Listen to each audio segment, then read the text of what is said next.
Buddha. We are recording. Bob, go for it. Brandy.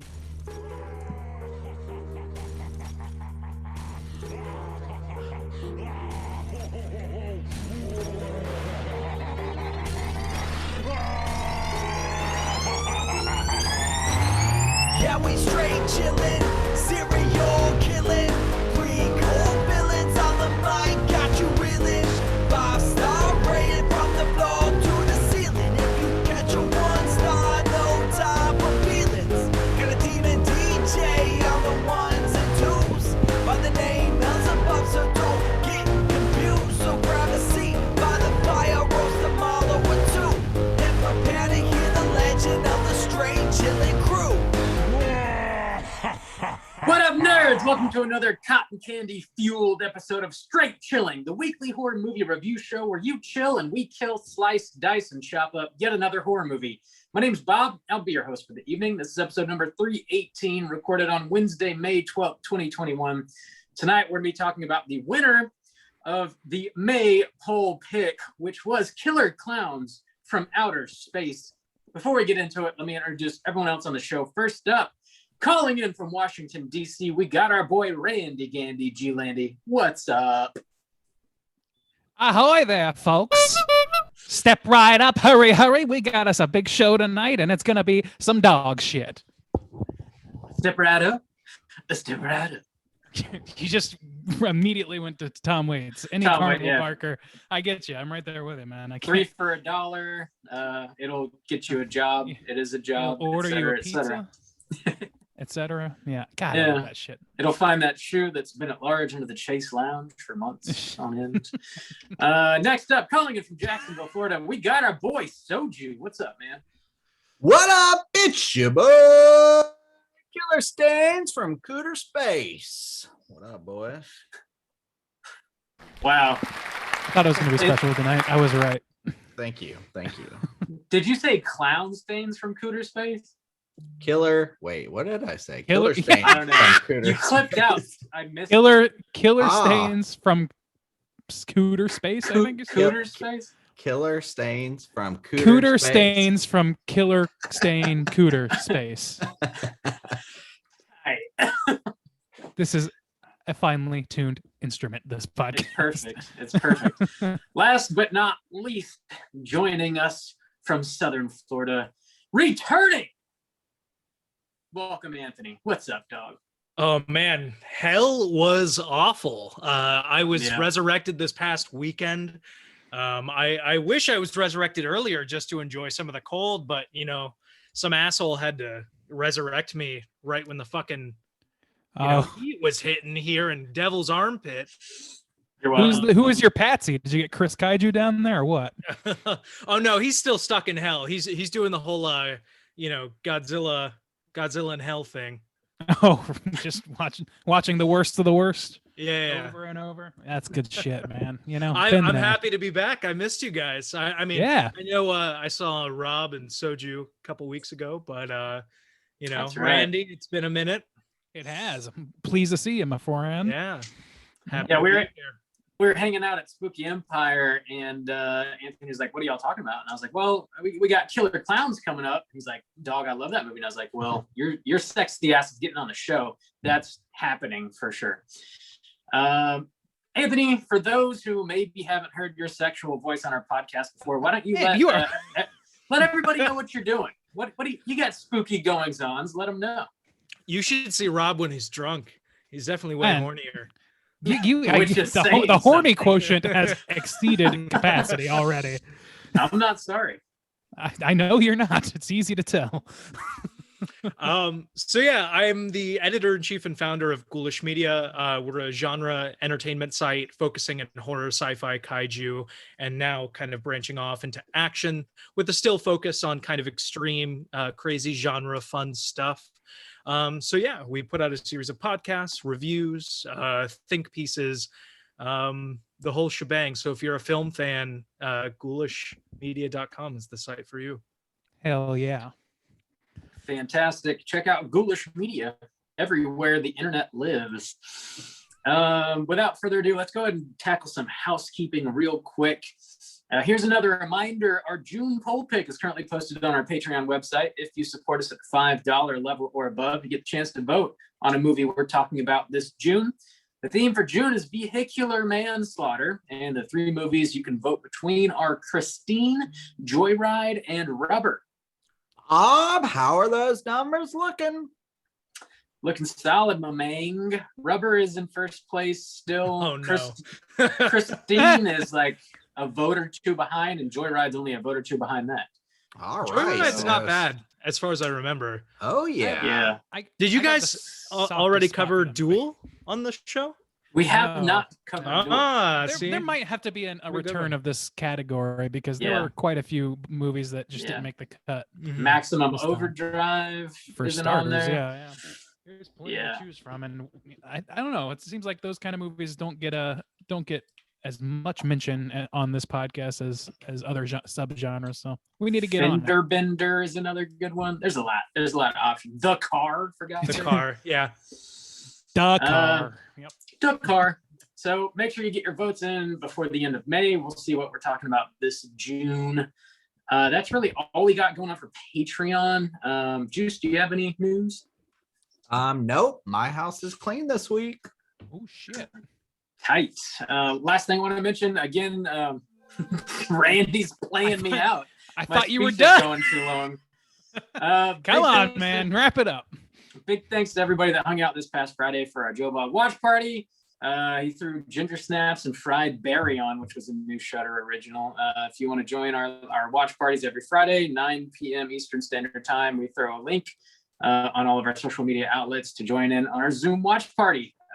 Squad has been deep, and it's been a lot of fun these past few weeks. So check us out this Friday, 9 p.m. Eastern Standard Time.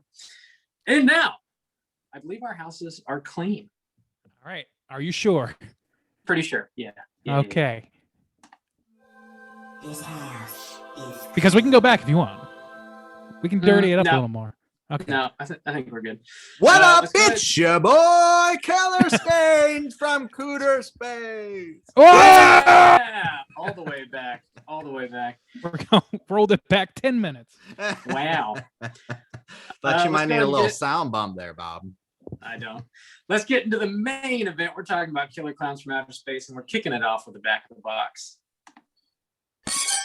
what's on the back of the box.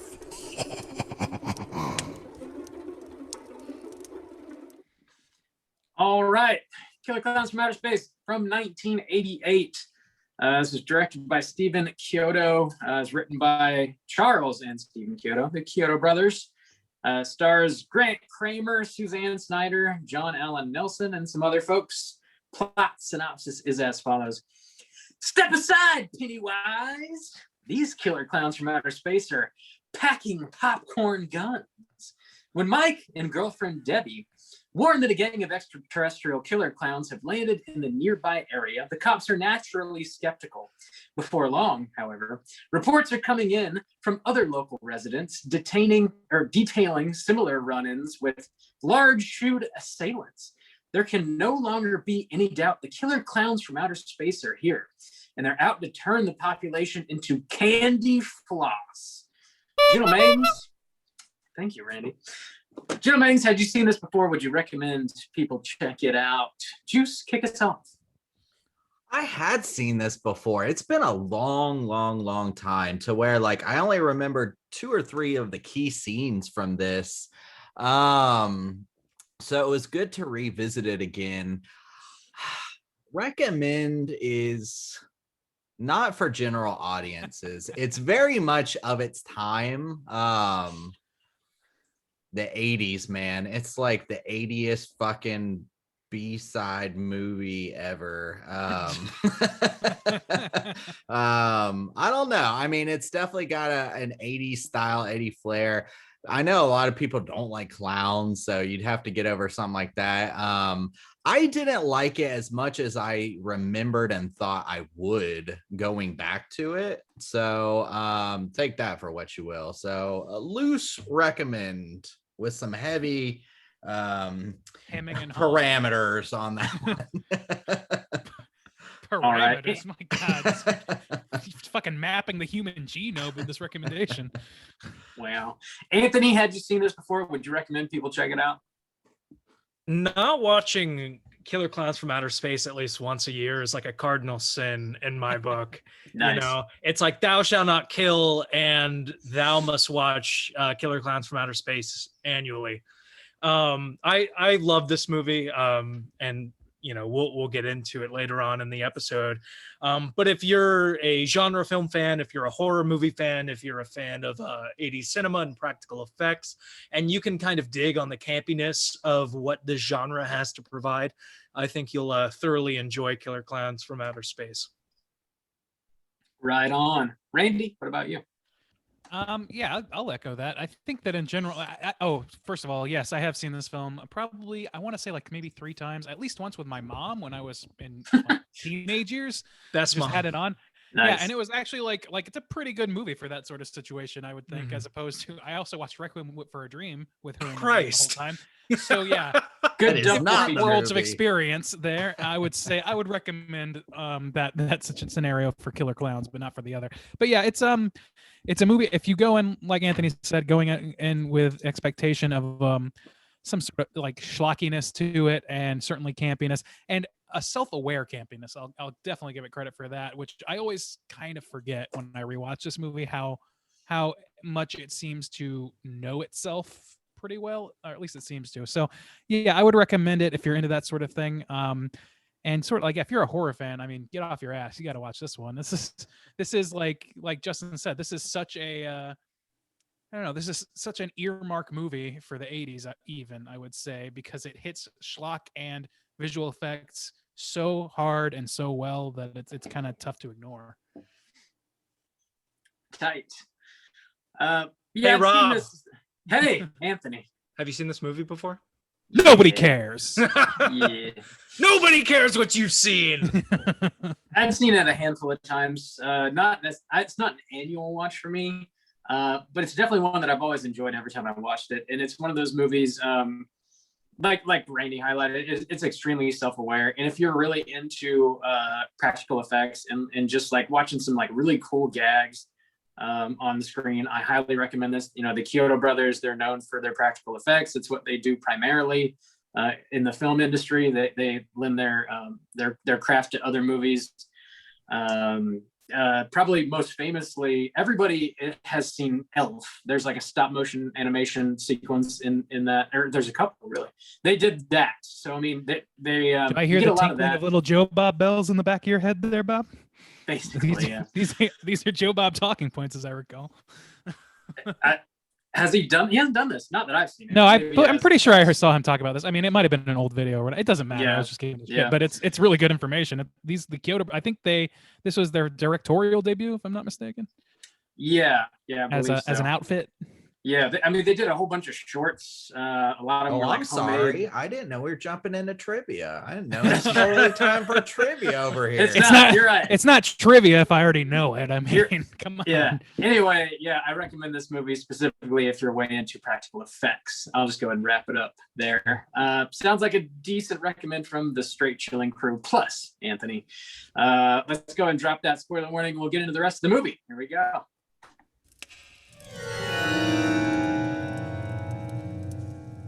Spoiler warning.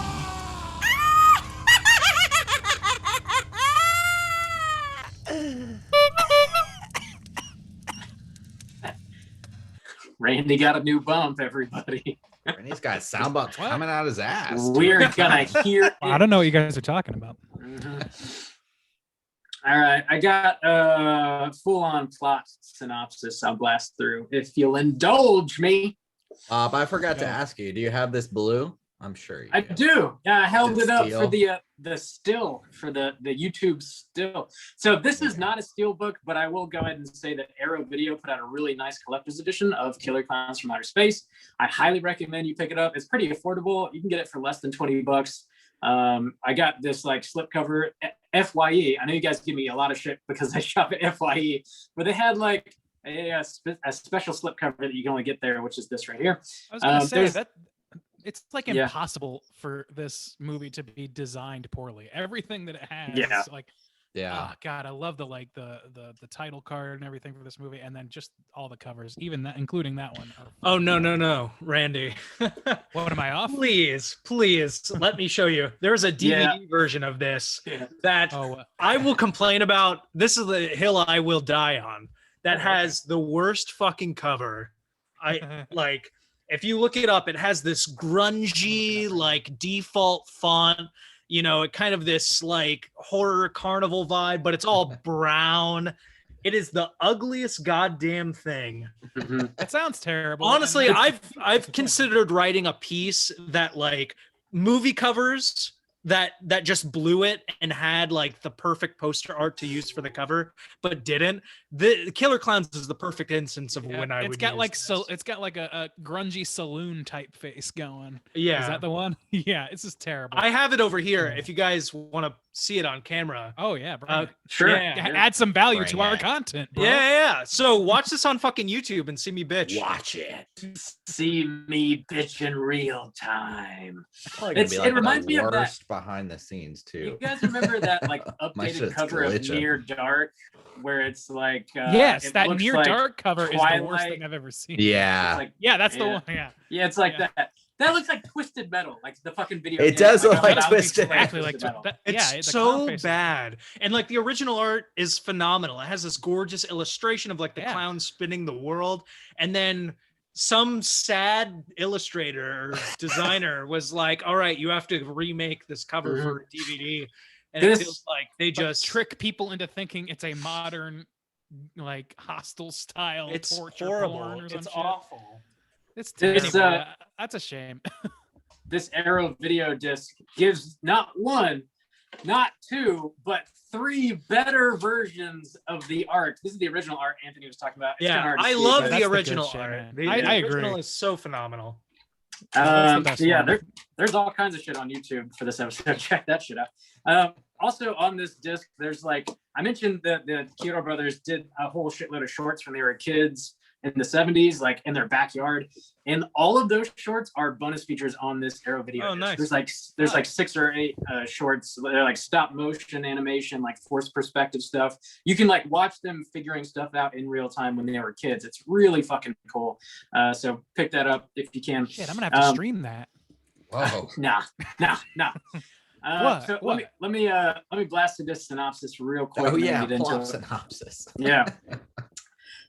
We got an old man investigating a meteor crash only to find a glowing circus tent. He and his dog are soon greeted by murderous alien clowns who zap them with ray guns.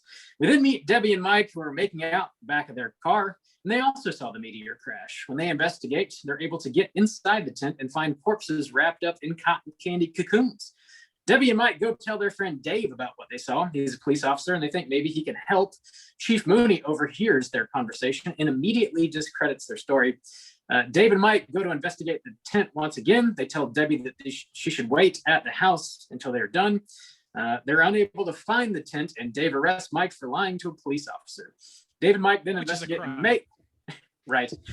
David and Mike then investigate the makeout point called the Top of the World, and they find all the kids are dead. Their cars are covered in cotton candy. Chief Mooney back at the station is getting calls from everyone in town about murderous clowns. He chalks it all up to a big hoax. Dave returns to the police station to call for backup. He shoots a clown in the nose and it explodes. This seems to be the only way to kill the clowns. Mike goes to check on Debbie with his friends, the Terenzi brothers.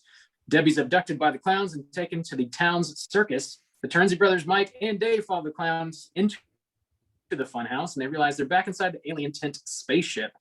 The squad then finds the ship's control room and they have to battle a giant clown. Dave pops the clown's nose with his badge and the ship explodes. Debbie, Mike, Dave, and the Terenzi brothers all escape danger, and it begins raining confetti and pies on the town. Roll credits. Gentlemen. We're just specifically on the heroes in the last Well, shot, yeah.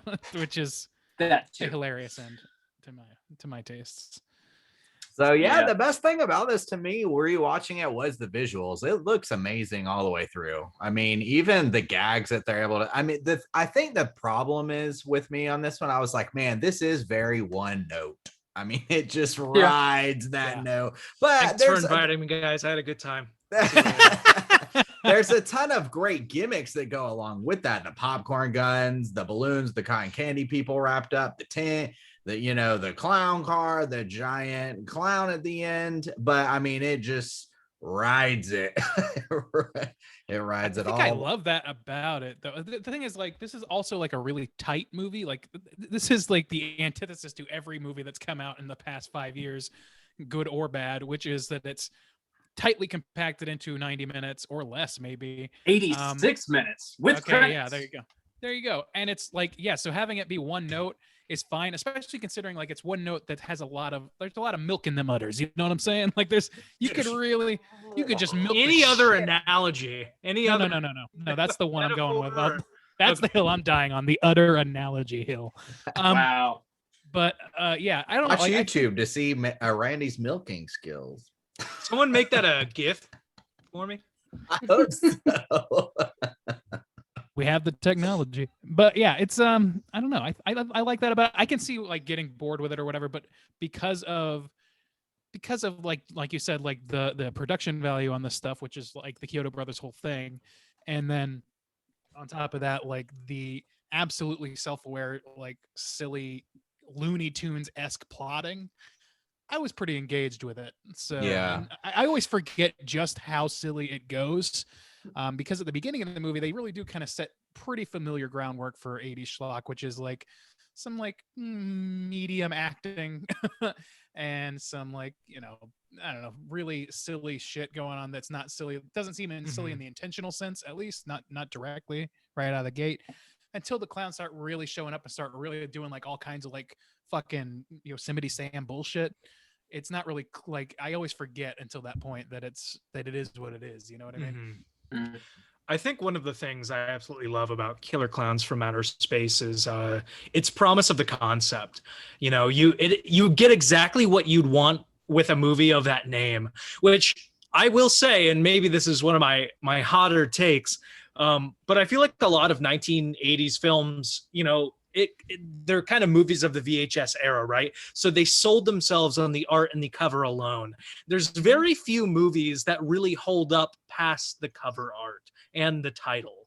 The only one of the others I can really think of is like Krull, this like high fantasy epic. But Killer Klowns from Outer Space, I think, really delivers on everything you'd want. You get these mummified people in cotton candy and popcorn monsters, and their spaceship is a carnival tent. Just you get a variety of clowns, them killing people in these silly ways. Yeah, crawling popcorn in this movie. Yeah, it's crazy, and I think that's one of the things I come back to time and time again, is just how silly it leans into everything, but how it works for it. The balloon animal dog in the beginning of this movie fucking kills me, man. That's just it's classic clowning. That's not even like horror. Sniffing out the kids. I also, something I never noticed before this watch was like the kids, as they're making their getaway, they get into their Jeep and they run over the balloon animal dog and kill it. And I was like, oh shit, this is basically the plot from fucking John Wick. Now these clowns are just like exacting their revenge because these fucking kids killed their dog. Yeah. I'm not going to say it's exactly the plot. Exactly. It's the exact same plot, Andy. Why are you even arguing? I feel like there's no people in cotton candy pods or shadows eating people. You've never seen John Wick. You haven't watched the way I watch John Wick, which is very on fucking LSD? High. Yes. With a mouthful of shrooms, baby. Hallucinating on bath salts. Just pouring out. Damn. I don't know. Like, some of my biggest critiques with this one, saying like it's one note. The gimmicks are all there. The first half of this movie, once it's established, like I like how they established the look and the aesthetic. But once they kind of start running rampant through town, I was kind of disappointed until the back half of the movie. So I kind of wanted, I guess, more distinction between the clowns. I wanted them to almost have their own kind of distinct personalities, because they have distinct looks. Like, they make them look distinct, but there's nothing to really separate these things from just kind of the slapstick gimmick that they're selling you. And that was a little disappointing. That now, the one difference where I could say like this is kind of more of what I wanted from that, the scene, which kind of to me is one of the best, throwing this into the horror realm, was the police station scene after Mooney's dead and he's got him as a puppet. I was like, damn, that's how you do that shit. Cause that shit is so dark and twisted, but still sticking with that theme. It's not like, the dog getting run over, the popcorn falling around. I mean, that's some deep sadistic shit. And that's a it. callback from earlier in the film too. Mooney says earlier in the film, like, "Oh, I'm not going to be anyone's puppet." That's right. Oh, good call. Yeah, I never put that together. Yeah, I didn't either. That is nice. Let's talk about Mooney because he's a fucking asshole. I love him though. Like he's the standout performance in this movie for sure for me. Like everybody else in this movie is like, they're doing their thing or whatever. It's B-movie block level acting, and he's not doing much more than that. But I don't know if it's just his tenor or like his absolute commitment to being just a loathsome piece of shit. I love it. And he's like, I believe he's the actor he's like the villain in National Lampoon's Animal House as well, even though I have not seen that. I did look this up. So I believe he's got kind of like he had a cottage industry sort of being these little sort of like, fuck those kids, I'm the authority figure, sort of like bad guy villain. I think he was in Dirty Harry as well, which is a little bit different, but I don't know. I loved it. And the way he can be in whoever he wants. That's true. Dirty or otherwise. This is America, man. But yeah, like I think that his just like, I don't know if it's just his voice too, like it's just so good. He's got like this Powers Booth level of like this tenor that just fucking rules, and it just sounds so pleasant to listen to. I love how quick he is to buy into the fact that like the entire town is playing a prank on just him. He's just like he's one of those few motherfuckers is what he is. Well, it's like he realized he's so hated though, because he's like, they're trying to drive me out of here. It's like you're so self-aware that you're such a piece of shit that you would think the whole town would want you out. They're not gonna get me. There's that joke from The Simpsons where like the principal is, I've changed, like I can't keep up with the kids anymore. It's like, no, the kids have changed, I'm right. No, yeah, it's the kids like, am I so out of touch? No, it's the kids who are wrong. Right, there you go. Right. Yeah. Wow. He arrests those kids for like drinking wine and hauls them into the station. Walking. I think there were some like homophobic undertones too. Oh yeah, absolutely. Absolutely. Yeah, probably. Because he like one of them had like the flock of seagulls thing, and like for better or for worse, stereotypes existed at the time. So I think he was just leaning hard into that shit. Mm-hmm. So, he's also just ready to beat those kids' asses while they're in the station, just like about to beat their asses. Not a good look, man. Probably the most unrealistic thing about this movie is that the other cop tries to stop him. What? I don't know about that. He also like hypothesizes that the reason Mike and like the Terenzi brothers are in on this whole gag, like, is to somehow to try and sell more ice cream, because the Terenzi brothers have this ice cream truck. I don't know how this elaborate lie would help them sell more ice cream exactly, but this is what he believes. Speaking of, like, the idea of selling ice cream in the dead of fucking night from an ice cream truck, like, terrible goddamn idea. Yeah, not a great business strategy. I don't know, Juice. What do you think? You're the ice cream expert. Would you eat ice cream at midnight? I don't know, man. Because at one point they did say, like, let's go to the drive-in. I was like, well, maybe you like should have started there. Go to the drive-in movie. Yeah. But I don't know. You're getting hot and heavy. It's summertime. You might need a little cream to cool yourself down. Get a little energy back up. There's like 8 people at Makeout Point or whatever. If all of them bought ice cream, you have $8. Well, to be fair, they had some ladies and they were trying to get some yabos popping. So I mean, there was free ice cream for this movie is resiliently anti-yabo too. It's like, we're not giving you that shit. Yeah, they tease. PG-13. Yeah, tease a lot of yabos. Yeah, there's a shower scene that takes half the movie, dude, and then I wanted to point that out. That's like that's actually like the big critique I have about this movie is the like no yabos. Well, no. Yeah, and that's Justin's big complaint probably, but mine is the editing, which makes I mean, just that's the most egregious like instance of it, which is that Suzanne, whatever's Debbie's shower is at least 3.5 hours long in the course of this movie. And it's like they cut back to it like 4 times, and like 6 major plot points happen, or 6 major set pieces happen in the breadth of that in the spaces between that time. It's like I understand. Maybe she was like doing laundry in between, you know, she had to like change it out. There weren't any clothes ready. She had to get back in, you know, kind of. No, yeah, well, like no, a because back the and forth popcorn's kind on of the thing. clothes incubating, so can't be that. Sounds But like they one of could have done Bob's other things showers there. to me. They could have just had her pass out on the couch for like a few hours and then be like, oh shit, I should take a shower. I'm still covered in popcorn. Like simple, solved. And there's like things like the blonde detective, or I'm not detective, cop, at one point like speculating that why don't they try and communicate? Like 10 minutes after they communicated with him and said, we just want to eat you. We just want to kill you, excuse me. I don't know. People seem to have pretty shitty fucking memory. And also he takes no pains to explain to people, I know how to kill these things now, which is to pop their fucking nose. And And only he- brings one he gun. waits- I was so annoyed with that. He waits to the very end of the movie to kill another one. Like he could just be killing them the whole time, but he just well, he kills doesn't. a few. He does. He just like, but he has a limited firepower, like Justin said, because he doesn't pick up any more. And Yeah. also, it's like that. If you know the weak point, if you know that a zombie dies because you destroy the brain, you fucking tell everybody. You scream that shit from the rooftops if you can. He does none of that shit. He's like later on, he mentions it in passing. Oh yeah, I can. He's like, so what? We go in there and just kill him. He's like, yeah, I figured out how to kill him. It's fucking Also, weird.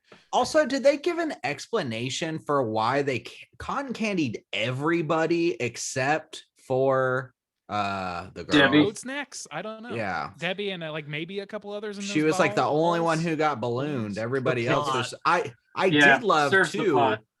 The other thing I loved was the silly straw drinking the blood. I thought that was Yeah. pretty dope. Oh, The crazy straw was Yeah. insane. I have a fun thing about the cotton candy. So a couple of years ago, before the Panty D hit, Halloween Horror Nights brought They said panty. Me too.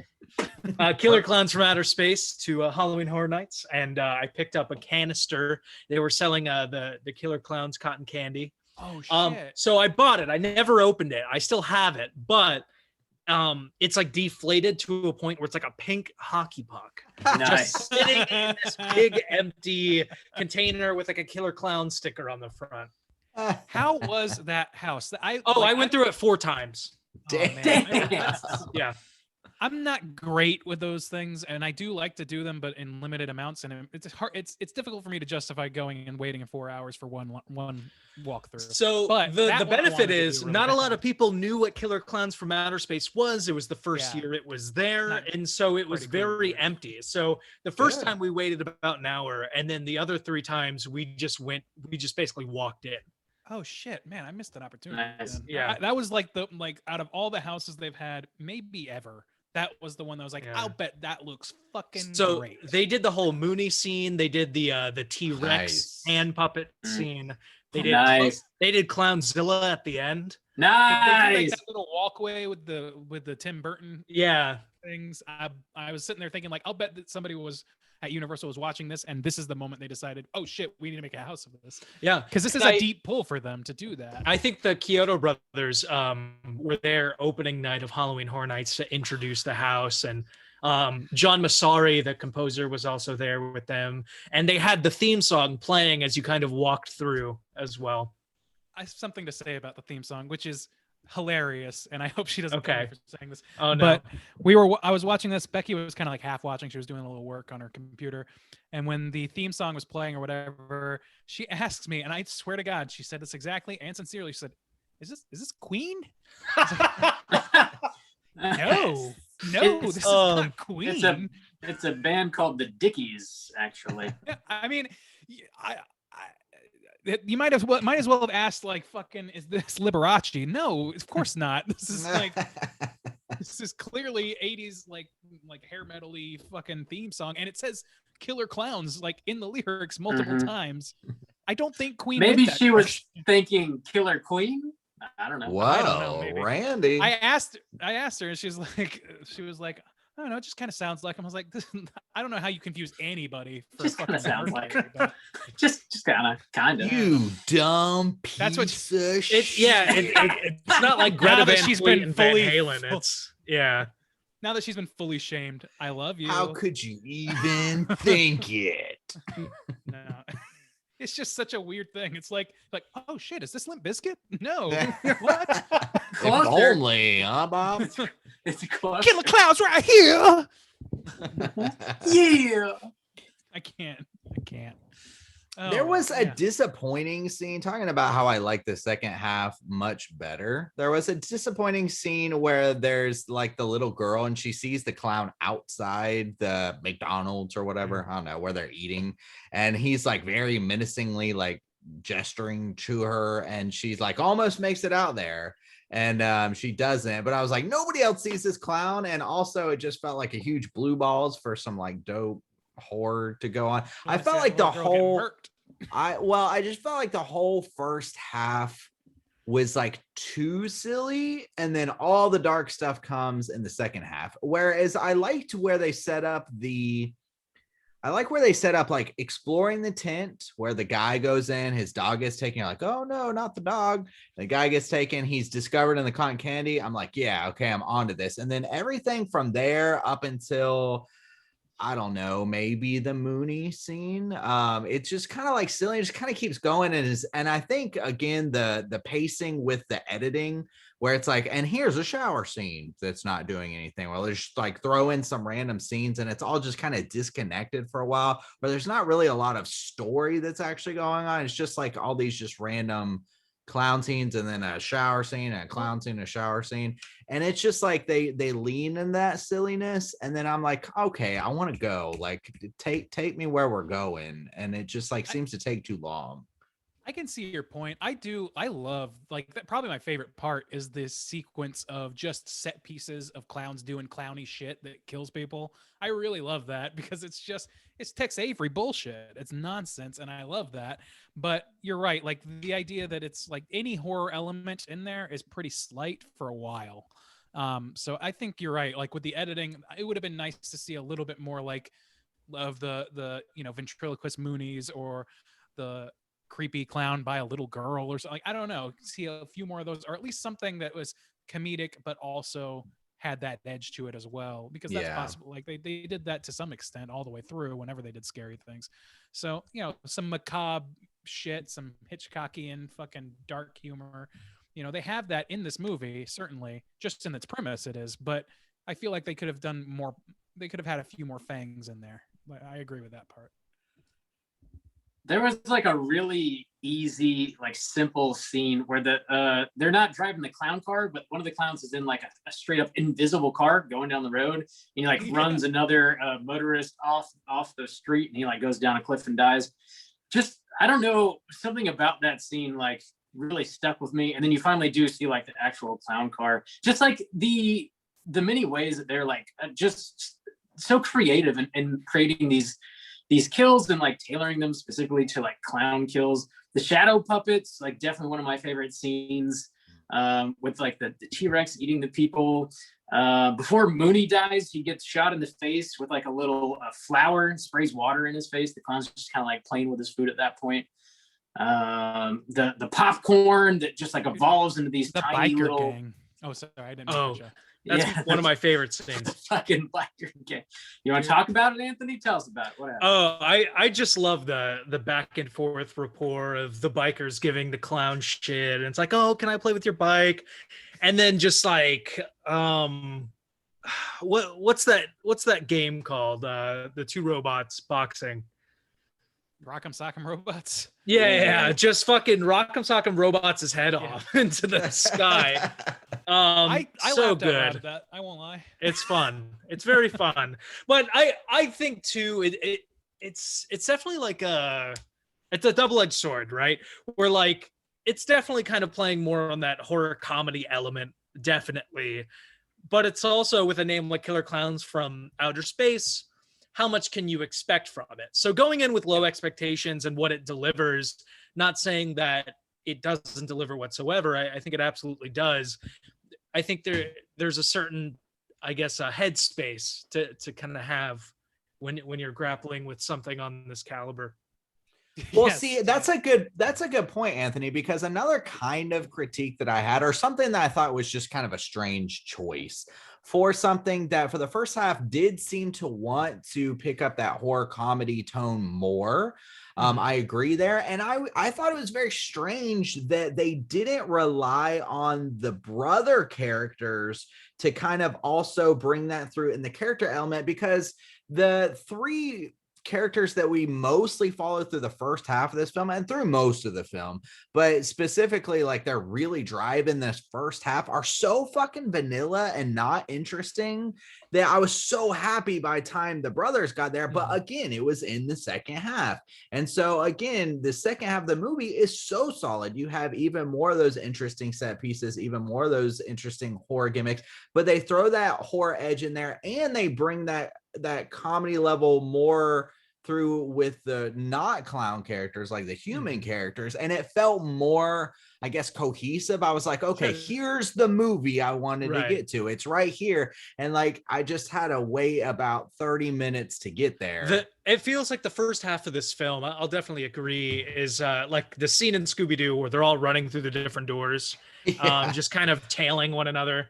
And then the later half definitely kind of gets things going. It's interesting though that you say that, because I feel like most time people take issue with like the later half of a film, right? Like usually the first half of the film for people tends to be the stronger, and then the second half kind of falls off because it can't deliver well.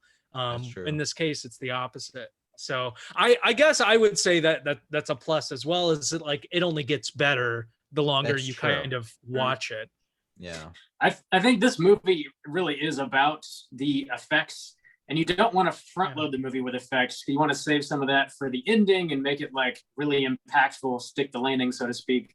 So it sort of makes sense that the first half is going to be a little more slow or more boring than the second half is for a movie like that. Anyways, it makes sense. Except I disagree, because I think the thing that's most consistent through this movie is the effects. Because, you know, in the first half, when they're doing those gimmicks, that's where you get the T-Rex. That's where you get the guy riding the bike. That's where you get the invisible car. So I do feel like, if anything, the effects are consistent, but it sticks with the vanilla characters through that first half. We don't get a lot of the brothers. They like set them up, but we don't see a lot of them until they kind of go toward the spaceship. And then we don't get any of that kind of horror element. They're really playing out that silly aspect. So I would almost say that the gimmicks are like the only thing that's like really keeping me interested in this first half, which are solid, I think. I will say though, if we're going to talk about the effects for a moment, like the matte paintings in this are awesome. I feel like a lesser film would have kind of hid the inside of the ship, but you see it almost immediately. And you're going through these corridors and you're getting these gorgeous like matte paintings of almost like the inside of the Death Star core, right, where it's hollow. Yeah, that's exactly what it looks like. Yeah. But covered in like pink and green. What were we going to say, Andy? Oh no, it was on a different topic, but I want to chime in on that and agree. Like that whole like, they don't just show the inside of this thing right away. They show the inside of this thing right away, and then just keep building on it. There are a ton of rooms. Like it feels way bigger than what you'd ever anticipate. Right, which like in any other movie, like of this era that would have like been aiming for this audience that was less effects driven or was more of a money grab or whatever, they definitely would have skimped on that shit. 1,000%, and they do not skip on a goddamn thing in this movie. Which the Kyotos are like known for their effects, so that's definitely where they kind of hit their stride. Right. So I mean, it's promises delivered pretty much throughout the whole movie. I will agree with Justin though that like the three main characters are pretty forgettable in their own right. Fair enough. The Mike character has got big Ricky from Sleepaway Camp energy for me. He just and that big Ricky energy. Yeah, but he's not a cussing little kid, so there's the charm's gone. I don't know. I do like the brothers okay, but I don't know that I would want a lot more of them.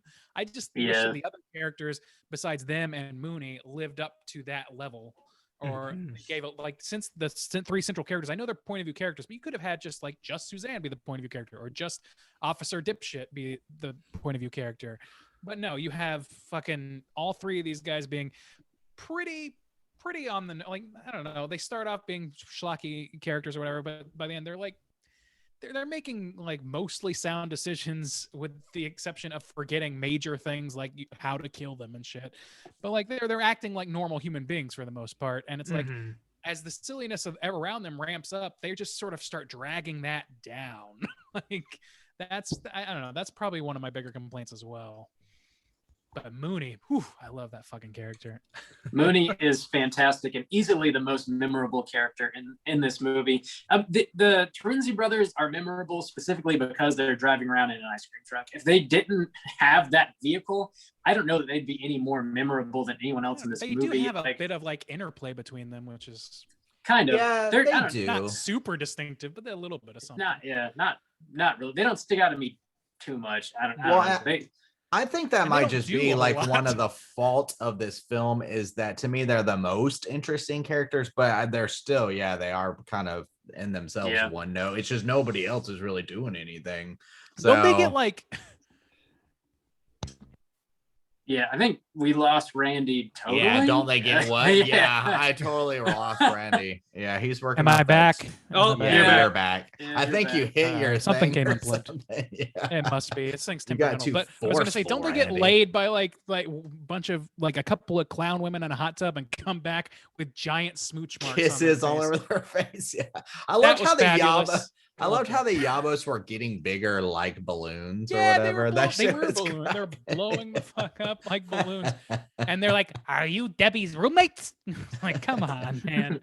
Yeah, No, these no, they're clown not. women in a fucking spaceship are definitely your friend's roommates. So, Soju, would you be more interested in the brothers if they were selling banh mi sandwiches instead of ice cream? Ooh, nope. I think they hit the perfect mark with the old. Oh, Not you like wouldn't- not like a PB&J banh mi. You wouldn't. No, that you can't ice sling cream? banh mi out of the back of a clown car. What if it was Yeah. crunchy, like crunchy Jif? Let me run this Nope. by you. How about Nope, not allowing it? Rigatoni? A rigatoni a truck? rigatoni truck? I mean, Hey, shit. I'd People be need there. energy. Carbo load. Yeah. Is there a way we can make a rigatoni ice cream? I mean, if I have an ice cream maker, so if you can dream it, I can do Sure, it. sure. I guess. You have to Huh. eat it though. I do not. What can we do? Straight chillin' spesh ice cream. Just Some fucking noodles and ice cream cream. mixed with like Prego and fucking rigatoni ass. Yeah, That's a carbo load right there. Holy shit. Ugh, that's some Christ. Iron Chef America bullshit. That's some fuck fuel. You're making Guy Fieri cream his shorts. They would have sold out on the old Makeout Hill up there. That's right. We got that carbo load, girl. Ricotta cream. I can Yeah, go two. 10 more times. Yeah, carbo load. Check, please. Dude, I don't know. I loved a lot about this, and a lot like there's nothing in terms of like the setting or the monsters or the amount of monsters that we get that I have a big problem with. I really loved like things like the clown pretending to be one of the robot clowns or whatever, which is like something that happens pretty early on. That's something that I wanted to point out too in general is just the clowns have this very like cartoonish understanding of pop culture they should not understand. They understand that you could just act like this robot and people won't bat an eye because they think you're a robot because clowns, like they know how to. Not only are they just generally themed like clowns and they speculate that maybe that's where the idea of clowns came from and all that shit, but they also like know how to run people off the road and shit. Like they have, I don't know. They deliver very pizza. They like Yeah, can do fucking. that's true. I don't know. They deliver pizza. Yeah, like how do you And know dress about as pizza? firefighters. Yeah. They're there for like one-off jokes, which is very much where the Looney Tunes things comes in. Anything like reality bends to the whims of the jokes in this movie, which Mhm. can backfire really easily. But in this movie, it just doesn't because it's so. I don't know what it is actually. I honestly don't know if I can pinpoint exactly what it is that makes it work really well for this. I think Anthony, do it's you the have any loose speculation on that? ties. I think it's like the loot. There's no stakes. Like you go in. I mean, why would they look like clowns? Why would they have a circus tent? spaceship, you know, like, and I know that they even kind of try to like brush away of like, well, maybe this is where we get the idea from clowns or whatever. As like as if they had visited before. But I just think it's such low stakes. They're I mean, the ancient aliens. if anything, that's the good thing this movie does, is it sets up like what to expect. And so I'm actually really glad we covered this, because I'm in my final score, I'm going to reference a movie we covered not just a few weeks ago that had a lot more problems with. And I think the one thing about this one is it sets up the expectations really well, and it delivers them in a very respectable way, to where even if it's not your particular flavor or like brand of horror, it's still like pretty easy to watch and get into. Now, not everyone's like going to agree about that, but I feel like they deliver on the promises they set up, and they don't try to like deliver, or they don't try to promise too much. So I don't know. Yeah, I would say if you're a fan of like Beetlejuice or like Murder Party, like you would probably enjoy this. I agree with that. Yeah, totally. Like if you like any fucking like early, If you like Tim Burton shit, yeah. you'll like Killer Clowns. If From you Outer have Space. flickering eyeballs. images that simulate movement. Anything else we want to mention before we go ahead and rate Killer Clowns from Outer Space? We covered everything. Covered This every fine-tooth single comb. thing. I absolutely love the score for this as well. I think that kind of lands in on like the kind of promise of the premise kind of thing. But I feel like they really nail it. I don't know if you guys know, but a couple years back, I talked to John Massari, the composer of Killer Clowns from Outer Space. Very sweet guy. And he made like a very obvious kind of World War II Nazi pull while the clowns were storming the streets. He wanted to kind of do this like stomping in intensity kind of war music.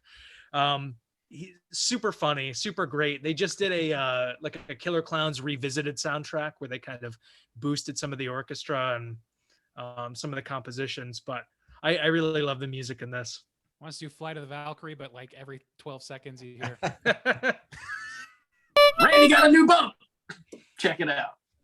milking them udders, baby, milking them udders. Yeah. We got a couple gifts to make tonight, boys. For sure. I agree with you, Anthony. The soundtrack to this is baller, and that theme song gets stuck in my head. Oh yeah. It'll just pop into my head randomly, like throughout the year. I haven't seen this, in months, and it'll just pop into my head. And like fucking, it's an earworm. I definitely dig it quite a bit. It's catchy. There's also fuck yeah. Yeah, it is extremely catchy. There's another bonus feature on this Arrow video disc where they talk to the Dickies, and they get into like how they wrote and recorded this song.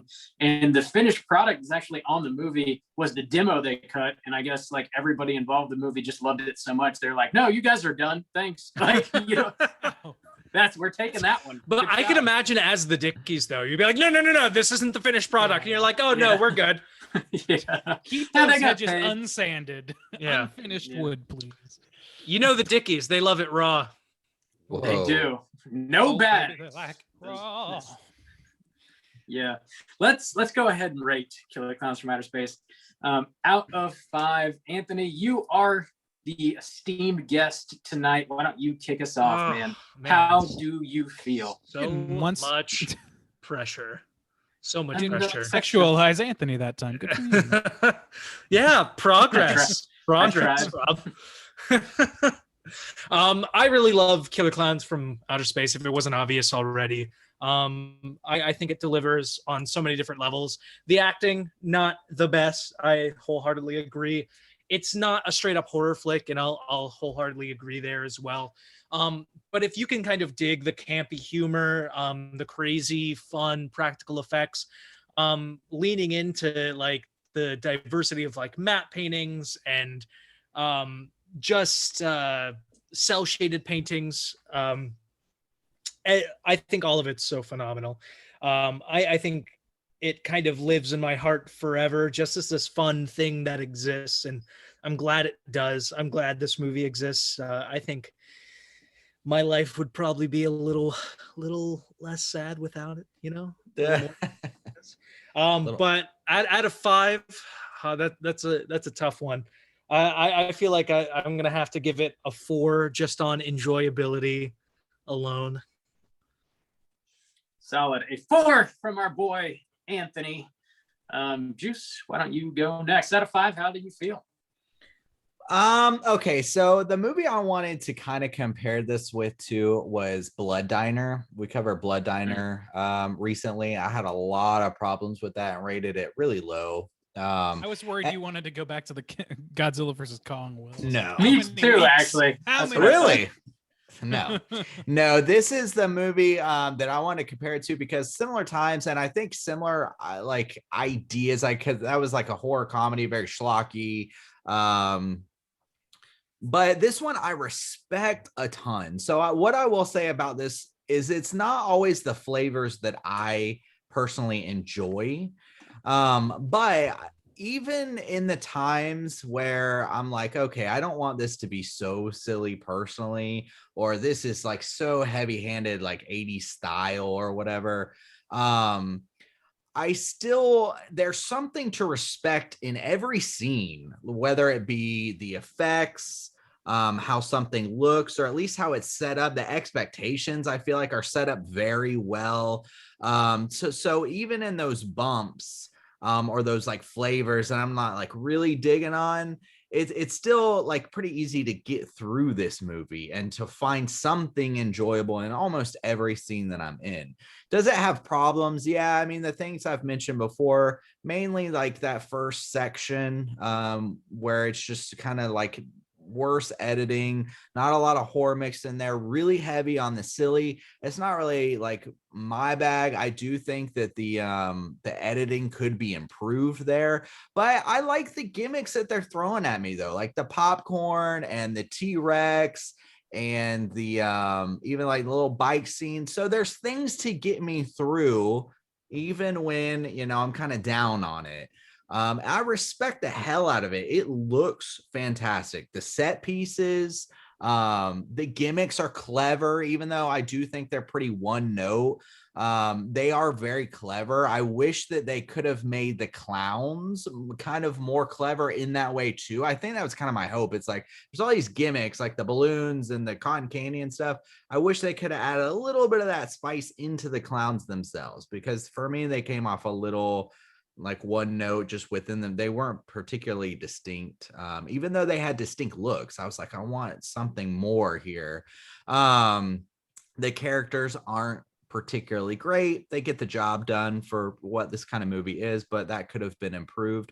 Overall though, I'm going to give this movie a 3 out of 5. 3 out of 5 from old Lucy Juicy. All right. Super Lucy. So loose. Bob, you want to go next? That's how you describe your Yeah. stools, huh, Bob? Negative, sir. There. He wishes. I just blasting torpedoes into the I sky. am tight. All right, Bob, out of 5, what you got? I dig this movie quite a bit. This was part of my sort of poll pick month like takeover. You know, I went with the theme for alternative aliens, and this turned out to be the winner. I've always enjoyed this movie. I dig that this is sort of like riffing on these like 50s science fiction movies, and it's sort of like, where's that influence on its sleeve? You know, we've got that classic sort of like makeout point where all the kids are, you know, they're all parked in the cars and like necking. There's like a couple smaller sequences that take place in like a diner. The cops and the kids are just running around town trying to figure out what's going on, and you know, instead of people being like body snatched and like, you know, being cloned, they're being like wrapped up in cotton candy and taken back to the spaceship for, you know, snacks later on, basically.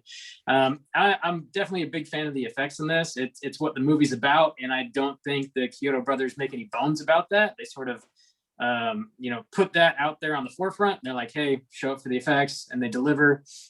There's a lot of like fun stuff. There's a couple like spooky sequences. I thought it was like brilliant how the clowns never really talk. The only line that you really get is via Detective Mooney whenever he's being used as a puppet, in which they deliver that one creepy ass fucking line. Don't worry, we just want to kill you. Like, what a line to choose. Like, if the clowns are gonna say one line of dialogue, like, fucking well done, bravo. That one scene is like genuinely chilling. I think they pulled that off perfectly. There's a sequence towards the end that's like a little bit gory as well, where they show up to the little town carnival, and there's a security guard, and they pie the shit out of him, but the pies are like acidic and they melt his body down, and you just see like a pile of bones laying on the ground. I thought that was a really cool scene as well. Also very effective. Generally speaking, it's not super horrific outside of those couple scenes, really. But there's a lot of goofs. There's solid gags. We've kind of been through them all. I think what this movie promises, Anthony, like you mentioned, it delivers. If you're not into that, I totally understand. There's barely a plot here to speak of, and the characters really are just carrying you from like gag to gag. It really is what they're doing. But I dig that. I really appreciate that. I dig the craft of this movie, so I'm going to give it a 4 out of 5 as well. Randy, how you feel about Killer Clowns from Outer Space? I feel pretty good. Uh-oh. Oh boy. You feel something. What are you feeling? Testing. Yeah, you're back. Testing, Yeah, you're good. testing. We testing, got you. testing. God damn it. Randy, Testing. You're here. I guess Randy, we can hear you. Can you hear us? The Cannot clowns hear got us. him. Randy, we can hear you. Randy. Oh no, he's gone again. Damn, he's having a rough time tonight. Can't hear you either. Killer Randy from outer space. Talk. Testing. Talk. Randy. All right. This is how the sausage is made. Do you like? We may never know what Randy. We can hear you. Killer Clowns from Outer Space. It's probably a 5. I think Randy said half star for the I think he Yabos. said 5.5. 5.5 stars for the lack of Yabos, says Randy Gamby G. Landy. Hello. Yes? Hey, I have no fucking idea what just happened. We Okay. missed you.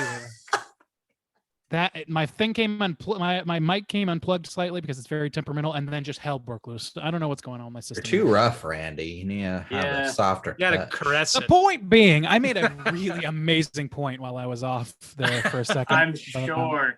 I can't go back now. And that obviously. wraps up the show. Yeah. Thanks for tuning in.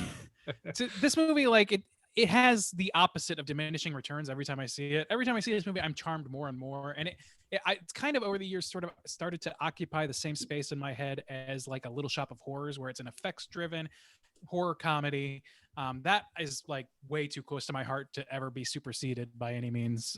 But it kind of just, they live in the same world for me. They're very effects-driven, and that sort of carries you through some things that I would normally be more harsh on. Like say you're like in this movie's case, it lacks the charisma from the lead actors, in my opinion, from Mooney. And he is bringing it, and I love him. But even the brothers, they're not really doing super much for me. Like they have their joke or whatever, and they do one thing of consequence throughout the movie, and that's it.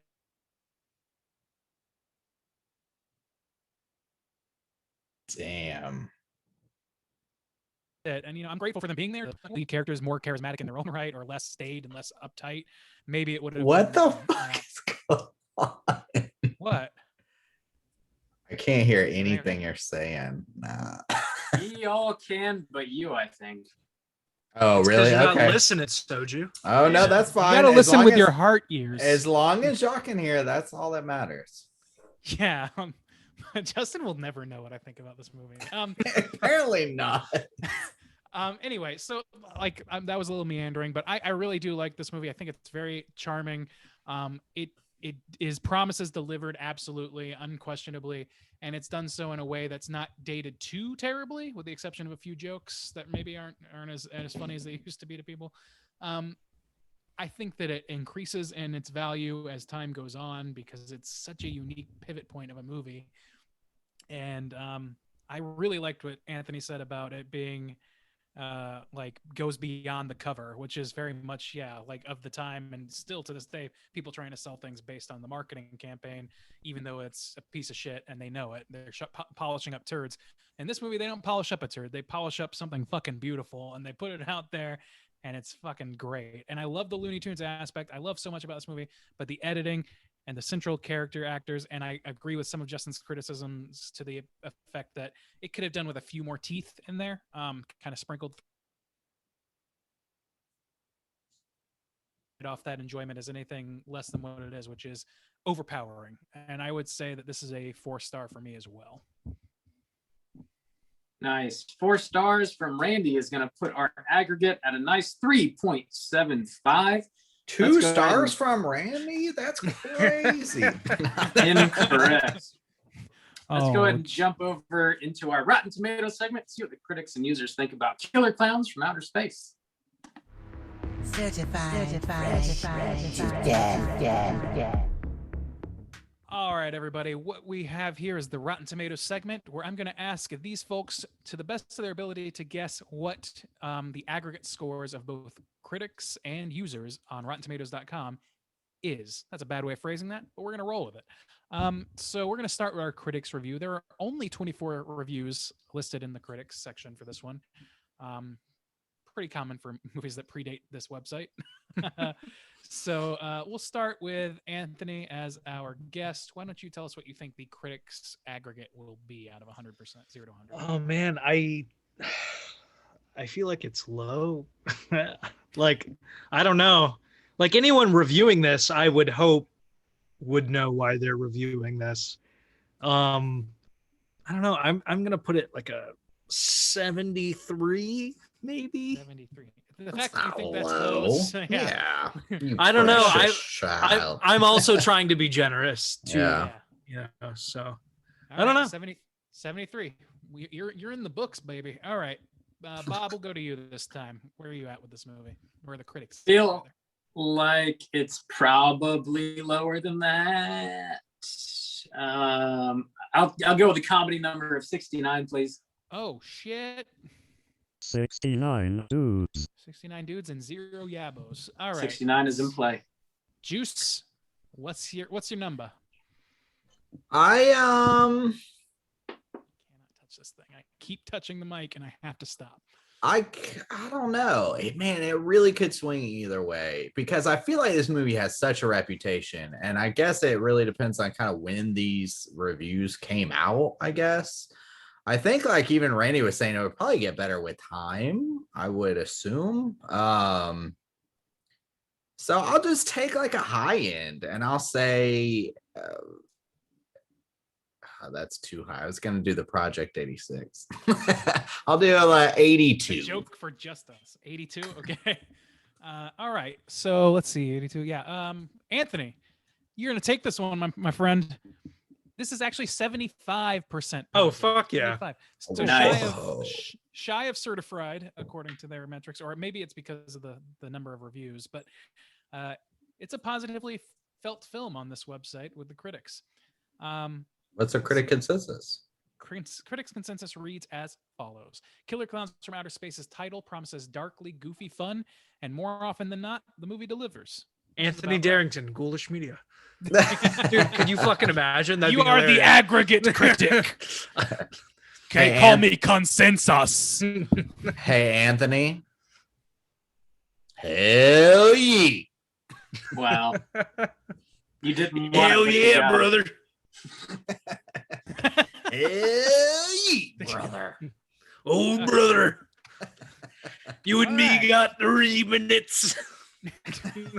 Yeah. Whoa. Do go on, please. Are you about to wrestle fucking Spider-Man in the ring? All right. We're gonna go in reverse here. We're gonna go in reverse here for our audience score. There are over 25,000 reviews from the users. I mean, so significantly more, as is usual. Let's go with Juice to start. What are you feeling for the users? I don't know. I feel like this one could be lower because I feel like people might be kind of pissed off if they get showed this movie. It's to me, they're very strong flavors, and I know you guys were all into it, but I could see where people would not be into this. It's mostly Neapolitan. Yeah. Becky sure wasn't a fan. Yes. So she wasn't not. She just wasn't interested. I don't think. Yeah. To your point. She heard Queen and was out. It's like she really Queen? Freddie Mercury. I'm not your best friend. I'm gonna say like 60. 60. All right. I believe Bob would be in reverse order in the middle again. Bobert. I'm the middleman. I think it's higher than 60. I'm gonna get nuts. Let's get nuts. I'm gonna take 80%. All right, Michael Keaton. Wanna go nuts? Want to get nuts? All right. Anthony, where you at? I have to go higher with this. I feel like if you're a man of the people, then you know, you gotta go higher. I'm gonna put an 80 on this one. Oh, well, Bob just gave it an 80. 81. So $81. $1. Thanks for I was gonna say, I listening, thought Anthony. when you said you were going to go higher, I have to go higher. I thought you were going to go incrementally higher to 100%. 80.1. Well, Wow. interestingly enough, soju, finger on the pulse. This is a 59%. So just a single dollar off. You're all wrong. And also, yeah, I was shocked by that because this seems like a crowd pleaser movie to me, but I guess Justin's got his finger on the pulse with that. You guys are people- chewing your finger on own something. bubble. Hey, you know what? I love my bubble. Fuck you. Get out of my bubble. My fingers on the bean, boys. I know what's going on here. Now On the spin it around a little bit. Spin it around a little bit. Give it a little tap, and you'll be good. All right. I got a blast. I know how people are feeling. Fingers right on the bean, boy. Yeah. I got my finger on the bean is the most grotesque, Wow. disgusting adaptation of that phrase I could imagine. Unsubscribe. We're going to get arrested. Anyway, We're so going to get arrested. here's a random negative review, as we always do, because they're typically funnier. I'm going to pick the first one with a quote, negative review with a quote.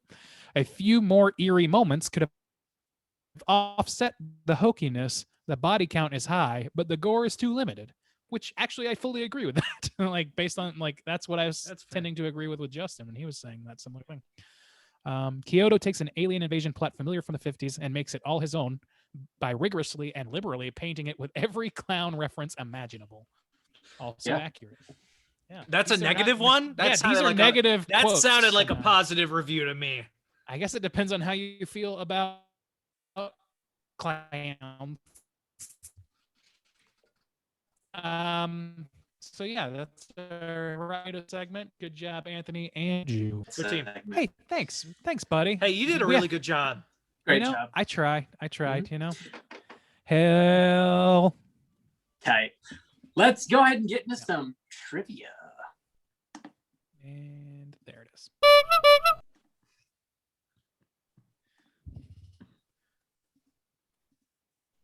Take it away, Juice.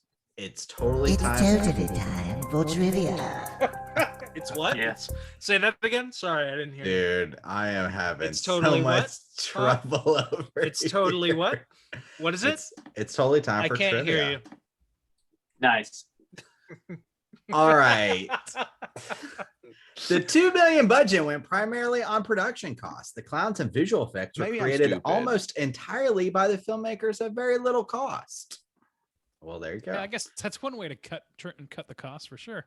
They were like the best looking Yeah. parts, though. I mean, damn. Yeah, absolutely. No, I mean, I'm not that I'm complaining at all. Yeah, there was a very famous rap group that sampled some dialogue from this film in their song called "The Staleness" off their album, which I won't name because that might give it away. But it came out in 2002. So let's see if we can all guess which. Let me dig in my deep repertoire of rap groups that I rap know from offhand. 2002 that sampled this movie. What could you think? It's thematically appropriate. Is it the Fat Boys? Is it Oh, it's the Insane ICP. Clown Posse? Yeah, it's ICP. Thanks for the hint. Yeah, they sampled some dialogue from this film for the staleness off their 2002 Joker's Card album. All right, cool. I can't imagine, like, man, the Fanta fueled fucking. It's viewing of this film. Fago. Oh, Fago. Yeah. So sorry. Let's get it Hey, right. I'm just trying to save your ass, okay? The No. Juggalos don't fuck around. No, speaking of, I've actually heard some like over the years the Juggalos have kind of chilled out and they're pretty fucking cool now. Yeah, because their Like, fucking music isn't relevant anymore. That's why. Oh shit! Oh, God, if they weren't fired. pissed before, I think maybe that's the Ghoulish problem. media. Yeah, maybe the That's problem a hot isn't take. them, Straight Anthony. What are a bunch of clowns gonna do? Fucking Oh, man. jokesters. Whoop whoop. Or that's what they say, right? Did they say whoop whoop? They say Yeah, they do say whoop whoop. No, that's I I do don't- believe that was a gaffe politically, but go on. I'm a poser. The giant king clown from the ending sequence, affectionately known as Clownzilla, was played by one of the directors, Charles. What's their last name? Kyoto. Okay. Yeah. Hey, Charles. Charles, what if we told you you're the biggest clown in this movie? Damn. I imagine he'd say thank you. Yep. Body counts. Do you think it is above or below the number 25? Ghoulish Media. What do you think? Below. I'm gonna say Below 25. Bob, do you think it's higher or lower than 25? This is a tricky question. I'm not. It's above. I'll just go above. Okay, Randy. Yeah, I mean, it's tough to say for sure because I don't know. This is always a question because do you count all the cotton candies as each an individual? Yeah, that's what I was person? thinking too. Yeah. But even without that, this is a pretty damn high count. I think I'm gonna go with above. Okay. According to this trivia, body count at least 40. So I guess it's kind of up there too. Oh, It's like, I don't even know if they're counting the cotton candy or not. But I mean, they tear up the town. I mean, like at least 5 people get eaten by that T-Rex or something. The that's bike, true. yeah, I don't know. Count the dog? Who knows? Who knows? Oh, the pups. He was the first one to go, wasn't he? He was. Shame. Yeah. I think Poor that's Pooh Bear. oh, you know what? One more. The first day of recording the music score for Killer Klowns took place on Halloween, October 31st, 1987. Hell skeet, Bob. Yeah. What is that? What- Nice. I'm unclear as to what that was supposed to indicate to us. Halloween. Oh, okay. All right. Sure. Yeah. Because Hey, Rob, do you Pumpkins. remember Halloween? I remember Halloween. I always do. Oh my God, is that Danzig over there?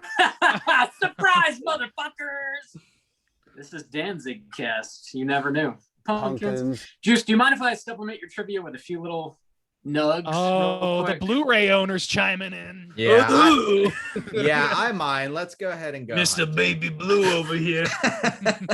I'll see myself out. I got a tour with the Misfits. Yeah, Anyways, I think it's time to go hunting. Got some large clown shoes to fill. apparently I'm so. just kidding, Bob. Go ahead. Tell us go the ahead. triv. Thank you. The original title for this movie was Killer Klowns, but the filmmakers added the words "from outer space" to keep people from thinking it would be a slasher movie. The most expensive gag in the whole movie was the popcorn gun, which included a compressor that would actually launch popcorn. It cost $7,000 to create. I think you can make it for a lot less. Could you not just Probably. use a leaf blower? A carefully Right. disguised leaf blower? Impossible. I feel Uh, like that was a misuse of funds. But The, also, if $7,000 was the most expensive thing in this movie, like Sure. for one thing. Yeah, that's fair. That's true. It blows my mind they were Justin over here- able to make everything else look so incredible, and they're like, "How do we make popcorn shoot out of a How gun? do you make popcorn $7,000." fly? Okay. Apparently, Soju, it cost the bean $7,000. counter, soju finger on the bean counter over here has really figured that one out. Yeah, that's what that means. The Kyoto brothers wanted to cast comedian Soupy Sales as the security guard killed by the clown's acidic pies, because I guess that was his gag, getting hit by pies. The film's original finale included Deputy Dave dying in the explosion, but through test screenings, the audience requested a more upbeat ending. Two of the masks that were used to create the clowns in this film were repurposed and used to portray trolls in the 1991 film Ernest Scared Stupid. Okay. The Kyoto brothers were planning on making a sequel to this film. The initial release date was scheduled for 2012. Obviously, it has been postponed. That has not worked out. Like the original film, Stephen Kyoto was going to be the director and Charles Kyoto was set to produce. The production was going to take place, obviously, over 30 years after the release of the original movie, which would be credited as the longest gap in the release of films in a horror comedy film series ever. It's very specific. Everything's a fucking record if you get granular enough about it. Extremely specific. It's basically they were developing a movie, a sequel for a while. It turned into a trilogy in 4 parts, so 4 movies total. A quadrilogy. Quadrilogy, yeah. And he says it was going to follow the continuing adventures of new people who are experiencing this phenomenon of a clown invasion, and once in a while you'd see some of the older people from the original movie pop up and tell their stories about what happened over the past 30 years or so. The proposed title for the sequel was going to be Return of the Killer Clowns from Outer Space in 3D. On October 22nd, 2018, Sci-Fi picked it up. Apparently they picked that up and Critters, and they were going to develop a series for Killer Clowns and for Critters. However, it still has not happened. As of August 2019, after the acquisition of 21st Century Fox by Disney, it was revealed that Fox intended to develop a sequel to Killer Clowns from Outer Space, but Disney squashed it, along with over 200 other titles. So thanks a lot, fucking Disney. The mouse killed the clown, and I'm fucking pissed off about it. I'm not sure that this is the movie that needs an Avatar treatment, though, of 35 sequels. I mean, I think a solid trilogy, I could die happy. Yeah. Oh yeah. I think a solid sequel, just a singular sequel with modern parlance going on, could have been perfect. Yeah. But nobody asked my ass, and they won't. So listen, if we can get the fucking Snyder cut thing, we just need to get a bunch of people with nothing to do to all scream at once. Release the Chiodo cut, the Chiodo sequel. We want it. We need it. We also need that Mummy Yabos cut too. So let's go ahead and throw this all in here. Let's get a petition going for all these things. You guys should do a new gag. How many Blu-rays does Rob have, and could he afford a sequel to Killer Clowns from Outer Space? He's got at least $7,000 worth. I can tell you that. He can make a popcorn gun. Hey, a popcorn gun. There you go. Dude, you're already putting money down on a safe investment of a sequel to this movie. This sounds like a rehash. We've been there, Anthony. We've done it. I don't want a see-do, but I do kind of want a sequel to Killer Clowns. So I don't know. We'll see. It sounds like you got over it well. Who are you calling a cootie queen, you lint liquor? I think it's time to go hunting, gentlemen.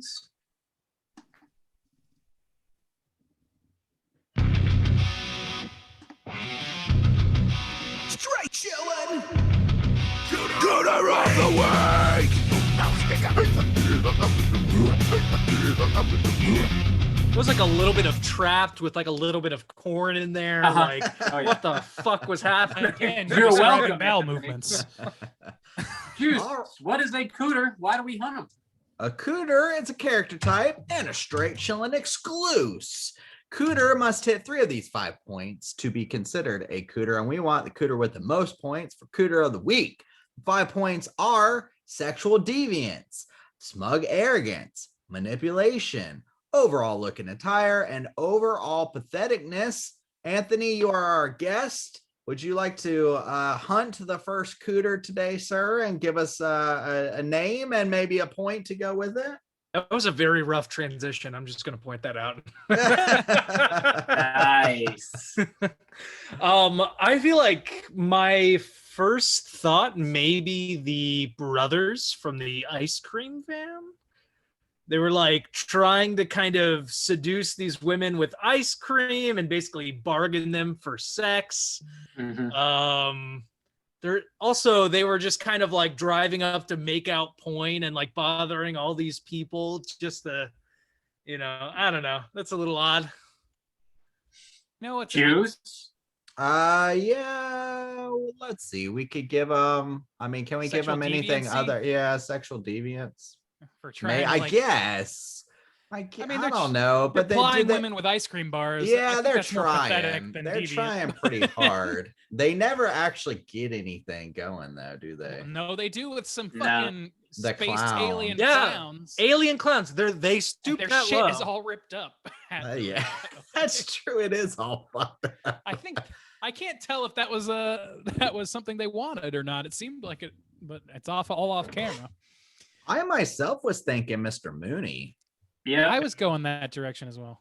Yeah, but Because, I don't well, know if he the hits arrogance is- enough. I don't know Smug either. arrogance is Smug his arrogance, strongest definitely. for sure.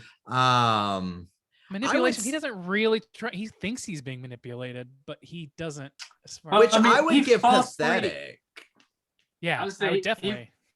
He falsely arrests those kids and then threatens to beat their asses. I mean, that's like, I don't know if that's full on manipulation, but he's abusing his Oh, yeah. power, I guess. He's abuse of power. I don't know. A if that manipulation falls of on the power? manipulation spectrum. Yeah, Okay, there- sure. Yeah, it's a. Thanks, Anthony. Manipulate. Yeah. We'll Yeah. bend that. We'll bend that. He's manipulating a Jack Daniels bottle. Look him.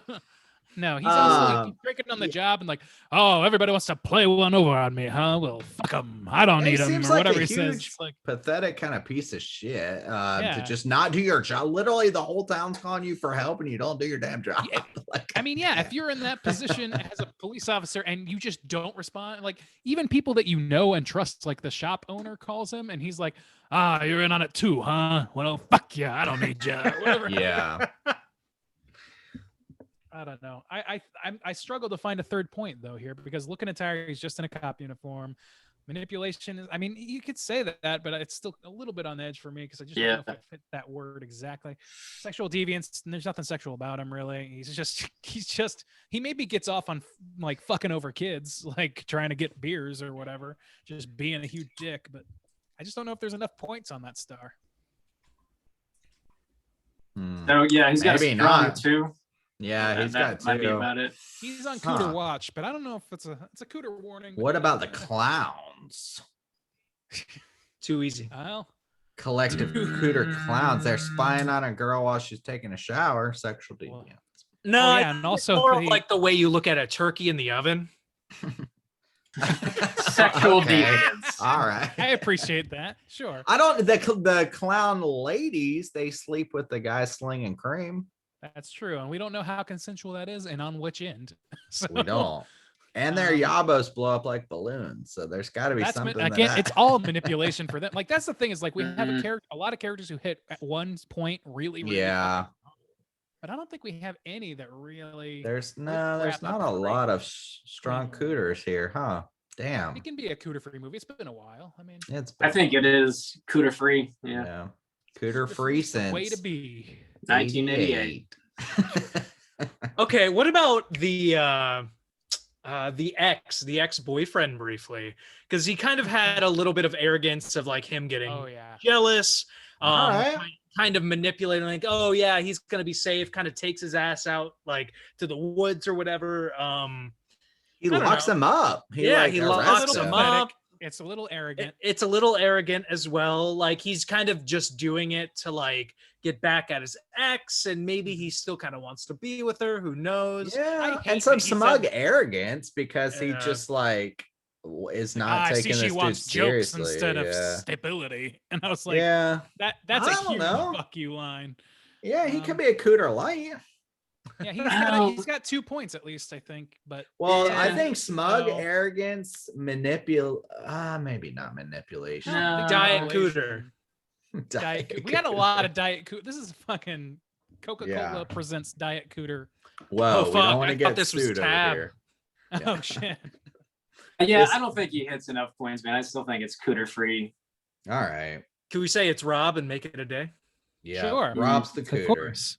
It's fucking Disney for canceling the sequel. That's who it really is. And it also isn't penetrating you. That's a bummer. That's a Sexual bummer. deviance right there. Right Cooter there. of the week, Bob. Done. Book lettered. Killer Clowns is cooter free since 1988. Gentlemen, it's time for the social hour. We're letting our hair down. We're talking about what we've been watching this week. Hey gang, what you been watching? Anthony, why don't you kick us off? What you been watching, man? Oh man, not a whole lot. Hey. I've been kind of prepping for Spiral. So we've been watching through some of the Saw movies, and man, they do not get better. They really don't. Jigsaw's motives just make no goddamn sense. It's like, I want to help people by hurting them so they help themselves. Like, what the fuck are you saying? He wants to play a game. He can't be more clear than he is. Like, okay, let's just play some Yahtzee. Let's just break down the logic here, right? So he gets this like awful form of cancer, okay? And then he gets into an accident, his insurance won't cover it. But on the flip side, he has this great set of engineering skills. Instead of utilizing his engineering skills to land himself a comfortable job at a large company that could probably provide such insurance for free and also make more money, he decides to go out of his way to murder people and not take care of his cancer and then leave his wife alone as he knows he's dying. You know, also that whole thing is like, it seemed when those movies were coming out that each subsequent one that had like a Jigsaw light, shall we say, each time that happened, it was like, each time that happens, there's copycats throughout the franchise. It's not a secret. Don't spoil Saw 6, Randy. Please, okay. Please don't. Who said it was Saw 6? God damn it. So yes, the idea that they like, every time I watched one, I was like, okay, so these guys' motivations don't make any fucking sense. But you're right. Actually, they make more sense than the original guy, because it's pretty clear that those people just kind of want to murk folk. They don't really give a shit about. Right. They're just Exactly. using a Bible to do so. And also, I feel like some of the writing is ridiculous. The beginning of Saw 4, one of the first traps, this woman is in this device that's like pulling her hair back, and it's like trying to rip her scalp. And the cop is like starting to look at the gears. Like, he's a fucking cop. He's looking at the gears like he would know what the fuck is up, right? And so instead of like breaking the TV to get a piece of glass or I don't know, anything, like even driving a piece of wood to wedge the gears, he's trying to like go through the gears himself and like, maybe I can find an off switch or some pin. Like, get the fuck out of here. Like, those movies are really distraught, buddy. It makes me so upset. Those movies, they're two very different like alleyways of thought I have about those movies. On one level, I just like stupidly and dumb brain just like enjoy the fuck out of them. Then on the other side, I totally hate them. I can't decide which wolf is dominant in this situation. Yeah, and so far, I'm not hearing great things about Spiral, but anyway, whatever. Bob, that's on you.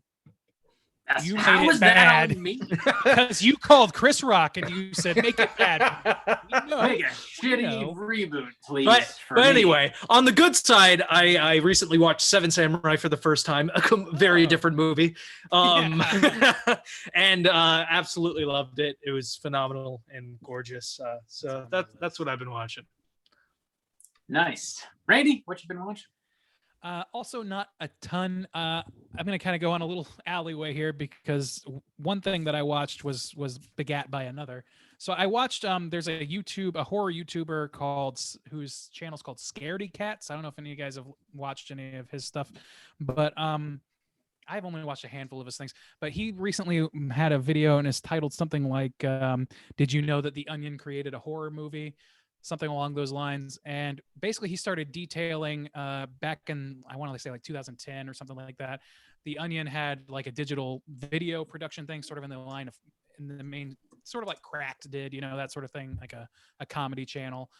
And they made several like maybe 10 episode short series of like 5-10 minute episodes that basically work out to be about movie length, that are like dark comedies, horror comedies. And he just details one that I hadn't seen, but then he mentions one that I have talked about, I think, on this podcast before, that I went and watched, which is called Sex House. I don't know if you guys, I think I brought this up to you guys before, but maybe not. It's a series of 10 episodes of a Big Brother parody. And I don't want to say too much because it's definitely one of the bleakest fucking horror comedies I have seen, and it's totally worth watching on your own, and I highly recommend it. It's free on YouTube. Watch them in order, and you can watch them in under a movie length time. But it's a Big Brother parody where basically the premise of the show that these people are on is that they're just supposed to have wild sex with each other all the time for the cameras. But of course, nothing goes to plan, and they're basically being held prisoner, and they're being horribly abused, basically, not in like very direct ways, but like things like the only food they have is pumpernickel bread, and then it goes bad and they just don't have food. And they'll have like they have a dad who's there in the fucking sex house because he won a pizza contest. Like wild shit. It's impossible to talk about without spoiling. I just gotta recommend it though. Randy always finds that weird kinky shit. True. It's the same people. If you like Adult Swimmy sort, if you like the Too Many Cooks level of dark humor, that's kind of where it's at. It's not like that, but it's in that same realm. So yeah, I'm recommending it heavily. I've seen it a few times and it never gets old. I also, this is the only other thing that I've never really gets old. Damn. It doesn't. It's like I've seen it probably 4 times now since it came out originally. It's always been good. And the only other thing I've really done audio visual wise has been Pokemon Snap, new Pokemon Snap, which is as delightful as it sounds. And I recommend that as well. That sounds nice. Yeah, I love the original. I was very much nostalgic for this when it was announced. And, I don't know a lot of these Pokemon now. I only know the originals. And aside from like the original Pokemon game, Pokemon Snap is the only Pokemon title that I ever actually really played. So it just hits me in this nostalgic feel, but it's also just very delightful and fun and light and easy to play. It's good. Cool. Sweet deal. Juice, what you been watching? Dude, I've been mellowing out with some old school Disney. Which is, it's funny watching them as an adult. Like I watched the Jungle Book, like the OG cartoon Jungle Book, and it's cool. I like I just like seeing the artistic side of it a little bit, like those hand-drawn old movies. But also, too, I'm just like, get out of the jungle, you dumb shit. God damn, stop being such a pain in the ass. Who, Mowgli? I don't remember. Yeah. He's just being such a pain in the dick. I also one that in a red diaper. I don't know what you expect from one that I really liked, the art style wise, and just kind of getting into the vibe again was 101 Dalmatians. The way that one opens up, it's got this cool jazz in it because the dude, he like writes songs or whatever. Even just the way they do the shotgun and it blows all the spots onto the dogs or whatever. It's just like got some really cool artistic things going on that I'm just like kind of wowed by now watching them, just as an adult. Yeah. Hell yeah. Animation wise, that's actually kind of like a turning point for Disney's animation, that movie, because the 101 Dalmatians full rendered. Yeah. They went from like fully rendered, like matte or like fully painted everything to multiplexer. Like they invented fucking animation like technology, and that was the first movie to do that, to basically make it on the cheap, because they were doing it as well with their movie, with their returns in the box office at that point. See. If I remember right. I could have some of that wrong, but sounds right to me. So yeah, I've just been burning through some of those old ones. I watched like another one or two, but all kind of in the same vein. Like I want to see these old school stories that I know like in the back of my mind. I haven't seen in a long time, but really just kind of watching them for this kind of almost artistic value in a way, and almost just kind of like vibe out, chill out. They always have like nice little soundtracks, and they're light movies to kind of throw on in the background. So yeah, I've been doing a lot of that on Disney Plus. Not a whole lot else, honestly. Not much else. So yeah. Are you going to be one of those crazy Disney adults in the next year or so, and just I don't think so. Funko popping it up and shit? Sure. I don't. I like. I have. There's a pipeline juice. Be careful. I have almost like zero desire to like go to the parks and like buy all the merch. That's like going to the parks is the only thing I want to do. But I'm more than not. anything else, I don't. It wanna doesn't go sound fucking- appealing. I just want to me. go to theme parks. I fucking love theme parks. Anyway, Damn. All it's right. been a year. Sounds like you're already on that pipeline. Yeah, I'm gonna take a ride Just later, but it's wanna not gonna be a go. roller coaster. That It ain't big Mr. Toad's. mouth pipeline, just riding it. I also haven't been Oh, watching a whole heck of a lot. Rob, what you been watching? Yeah, I mentioned last week I watched Spider-Man with Tobey Maguire in it. I finished out that trilogy this week. I watched Spider-Man 2 and 3. I hadn't seen any of these movies in years. That good one. The greatest one. Now, Spider-Man 2 is probably my favorite of the trilogy. It's got the best villain, I think, and it's like a little. It's just tighter. Like the writing feels tighter in that, in comparison to like the first one, and especially the third one. Third one's just like a hot mess with like 3 villains, and like trying to juggle them and make them all like relevant and carry weight. And just goddamn, Venom is just bad, just really really bad. Sandman would have been enough, but they it's just scattershot. Sandman too to me. Sandman. Like he could have been good, but like they Could gave have him a been, good yeah. backstory, but then he just sort of does shit. And it So doesn't really make a lot of Sandman sense. was going to be the main villain of Spider-Man Right. 3, and Yeah. Vulture and Voltress were going to be like a side villain duo in Spider-Man 3. But Sony wanted to put Venom in there. Sam Raimi didn't want to do it, and then it kind of became a director versus the studio situation. Yeah. But yeah, I would say Spider-Man 2 is probably my favorite superhero movie of all time. Oh shit! Nice. It's a Yeah. good fucking For movie, a long man. time, it was mine too. I love seeing Bruce Campbell pop up in all 3 of those movies Oh, in like yeah. different roles. When he's like the French like waiter at that Mhm. restaurant, that shit was There's cracking me up. there's an inverse correlation between quality of Bruce Campbell's appearances and quality of Spider-Man movies. It just True. crisscrosses right in the middle. I'd agree with that. Also, when you fucking referenced Macho Man Randy Savage like about to fight Spider-Man, I wouldn't have got that unless I had just watched that movie again. I completely forgot he was in. fucking Spider-Man. is ready. Him and Bruce Campbell in the ring together is like cinematic perfection. It's great.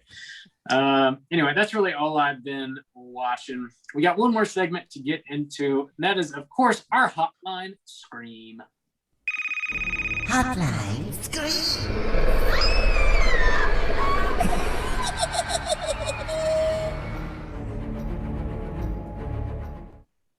If you are listening and would like to call in and leave a voicemail, you can do so at 904-638-3231.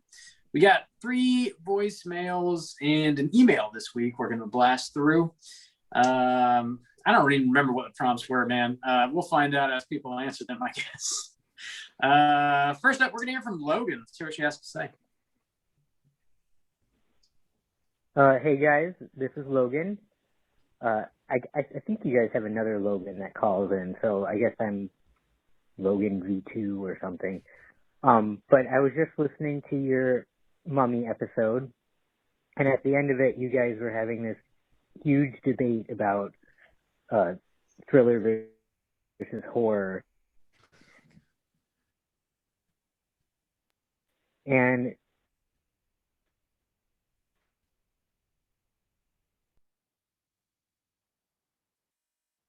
I hate to open up the let alone that, but my understanding from film school was that a horror film involves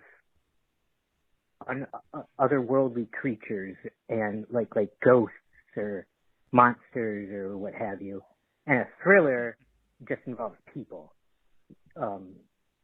which I guess was probably true in like the 1950s. I don't think that's necessarily true anymore. I don't really believe that. And I agree with Justin, honestly, that a thriller is really just a horror subgenre. But that's what I was told when I was in film school, that a horror movie has monsters in it and a thriller movie is just humans. So, I have no idea if that's true. It was a Christian film school, so Whoa! I wouldn't take anything that they say, Swerve. for granted. But anyway, so that's it. I'm super excited for Killer Klowns because I love that movie. So it'll be great. Can't wait to hear from you guys about it. That last bit at the end was a twist. Yeah, I know. I didn't Yeah, know that shit cracked me up. School. That makes a lot of sense that a Christian film school would like make that delineation, because like nobody attending a Christian film school is ever going to watch Henry Portrait of a Serial Killer, which is just people. And that is a horror fucking movie, man. Like that is not a thriller, you know. And love of the Lord did saith that if there be not monsters, then there be no horror. That is a weird distinction to make. Like it's almost like someone who's never seen more than 5 horror movies teaching a film school. Delineation is anything really. Like to me, like it's. So I agreed weird. with what Logan said at the beginning, which is like, it's stupid to argue about it because it's such. It's very much. It's like arguing over what's the best pizza. It's like, you can have fun doing it. I'll take you on, but it's for very that much. It's very much a personal preference. I don't even have it. I just like pizza. So. It's Pizza Hut. Everybody knows that. All right, I had a great time, guys. So I like gutter style. I don't know. I think like being in the business of like film commentary, right? Genres are defined to help us identify tropes within the medium of art that we enjoy, right? I think the issue that a lot of people seem to trip up is like a horror movie can also be a thriller. Like they cross over, I would say, fairly frequently, but I would not agree to the effect that a thriller is just another form of a horror movie. Like I wouldn't call David Fincher's Zodiac a horror movie, you know.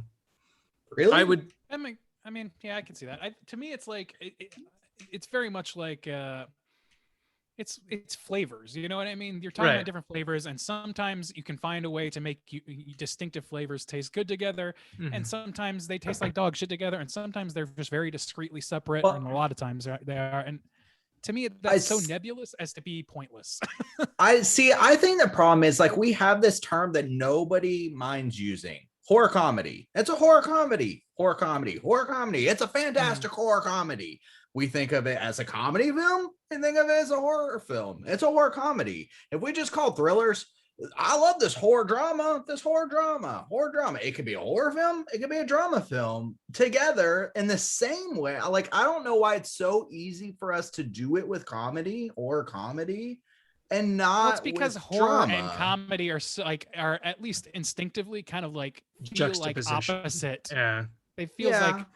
But I mean, in terms of like genre, the way like genre goes, like I don't know why people have to say like, nope, it's a thriller, and so it can't fit in the horror realm. It's like to me, it's just like it's bullshit. It's a horror drama. It's like I said last week. I think it's like drama with like the spice of a horror. You know, there's a killer out there. They're doing terrible things. There's a machine and it's alive and it's killing its master. What was it? El Orfanto. I forgot the exact. Yeah. Like I would say like, oh, that's a horror drama, right? Silence of the Lambs, definitely a horror thriller. Oh yeah, you would see that. Yeah. See, that's the thing. Is like it doesn't. I don't know. It's so nebulous. It doesn't matter. And it's like that argument about whether or not Die Hard's a Christmas film and all that shit. It's like at a certain splitting point, hairs, being kind of like a fun conversation about like, oh, but it's got Christmas, like, and having a conversation about. I think it starts being like a delineating line between tribes, and then sure. I don't think there's any point or value to doing that. It's strange to me, like from a psychological point, because nobody says that, or I mean, probably nobody says that Die Hard's not an action movie. So it's like Die Hard's not an action movie. So it's like this weird thing to me where it's fine to say horror comedy and they're so popular, but when it's like Silence of the Lamb, that's not a horror movie, or like these other things, it's like why like it's so weird to me. They're just lenses through which to look at the whole product as a whole, and you can change to any kind. You can say a movie is a it's like a critical lens of like feminist movie, but a feminist movie isn't like, that's not definitively what it is. It can also be a horror movie, or it can be, like these are all just very nebulous terms that we use to describe something, and they shouldn't be used in the negative, like you're saying. And I don't think that very many people do. I think for the most part, people are just trying to describe as they see it. Yeah. But they'll get militant about it occasionally, and that's where things are like, this is pointless and frivolous. I think it kind of gets down to really like award ceremonies at that point, where it's like we're awarding and praising this thing, but we don't want to use certain words just because like people associate it with like a lower class of media. And I think that's where it goes from. Before Birth Movies Death shut down, they had this really great article that was like, why should we give a shit what the Oscars think, in regard to horror anyway. I ask myself that every year. And it's this idea, it's like you kind of have this genre that's almost like punk rock in nature, right? It's kind of built to kind of point at the cracks in our system and use as commentary on society, for the most part. Why would we look at this progressive form of art and need it to be recognized by a bunch of like old snobby people who only care about fucking war movies? So, and even further, it's like, why do we care about this at all? From any, like, this is, we're hardwired for categorization, but art itself defies that idea. Mm-hmm. So it's pointless. It's all it is just a way for you, a quick access point, like you said, to access, okay, so this might involve a collection of tropes. Right. But beyond that, its utility is gone. There's no reason to hang on to those so tightly. We have a writer on the site. His name's Jake. He is a film instructor, and he teaches this lesson every year, kind of horror versus thriller. I'll send the link to you guys so you can share it with your listeners, because it's a great piece, and especially for someone who's does this shit for a living too, defining it. Yeah, that's nice. Great. Yeah, definitely send that our way. Mm-hmm. Thanks for calling, Logan. Definitely thought you were the other Logan. My bad. Yeah, we'll share that link whenever Anthony shoots it over to us, so you guys can have a look as well. Next up, we're going to hear from Kyle. See what he has to say. Hey, buddies. It's Kyle Ray. Just popping up to say hello. Yeah, I left the last voicemail. I think I said like get off my train, which was a Ghost reference that nobody got, but that's okay. Anywho, I'm watching something fried berry, I think, with the squad, going squad deep. But yeah, I called it and I said Bob would I said Bob would be out by second feature 10 minutes. I don't know if it was 10 minutes, but this mouse has not moved in the last 20 minutes. So yeah, $25 to old Kyle. And if we could dolls as a category for like July. I mean, I'm not trying to tell you how to do your show, but if we could do dolls, it might be a good idea. It might be some fun. Chucky hasn't made it. I don't think Child's Play's made an appearance on the on Straight Showing. Anywho, great job with Mummy, and looking forward to Killer Klowns from Outer Space. But I would talk more, but I gotta go pee. So I gotta let you go. But I love you guys. Randy, Justin, Bobby, Sleepy Bobby. And I'll talk to you guys probably next week or some shit. I don't know. We're pretty close knit group here. All right, guys. Thanks a lot for everything. Love you guys. Bye. Hey Rob, did you get your earmuffs Your ass earmuffs. I fucked the joke up. I was gonna say he put your ass on blast. Didn't work. Earmuffs? Fuck it. Wow. It's done. It's Did done. not land that. Yep. That plane crashed. So Sounds like Kyle was sober as a judge. yeah, that's not the case for sure. But I definitely lasted longer than what he said. He said 10 minutes into the second feature. I made it till at least 30 minutes. And I don't know. Lies. I don't know. I'm not paying you. I feel I'm like not I saying passed that- out in the middle of Ginger Snaps, didn't I? Did I wake up and Ginger Snaps was finished? I don't know. You had a belly full of cream, and then you just passed out like a I think tuckered so, out little yeah. Tale as old as time. Yeah. Boy. Yeah, but I'm not saying that Rob's the kid at the sleepovers that falls asleep first every time, but it was probably about a 60% split. Almost every time. Your boy gets tired, and when he's tired, he's not fucking around. He goes to bed. Dolls for a theme for as far as the poll pick goes. It's not a bad idea, man. I'm sure we'll get to it eventually. It seemed very ominously worded, like there's some like all of a sudden in July, Thai Beanie Babies are gonna just start rising from the grave and attacking people or some shit. I'd watch it. I would watch that as well, but I don't know. I'm wondering Nick if there was, Cage like, would a be in it. sip or something. Yeah, I don't know. Dolls, we'll consider it, man. Tie Thanks for calling, fighter. Kyle. Wow. Thanks for calling, Kyle. Pizza Hut is superior to Domino's, period, the end. That's all you need to know. That's a thing? Okay. It's a thing. It's a thing. All right. Next up, I think we're going to hear from Thomas. Let's see what he has to say. Killer clowns from outer space. Holy shit. Well said. Thanks, Thomas. It's the best. Yeah. I mean, right to the point. Beautiful. Sweet. Yeah. Loved it. Couldn't agree more. Last but not least, we got an email from Catalan.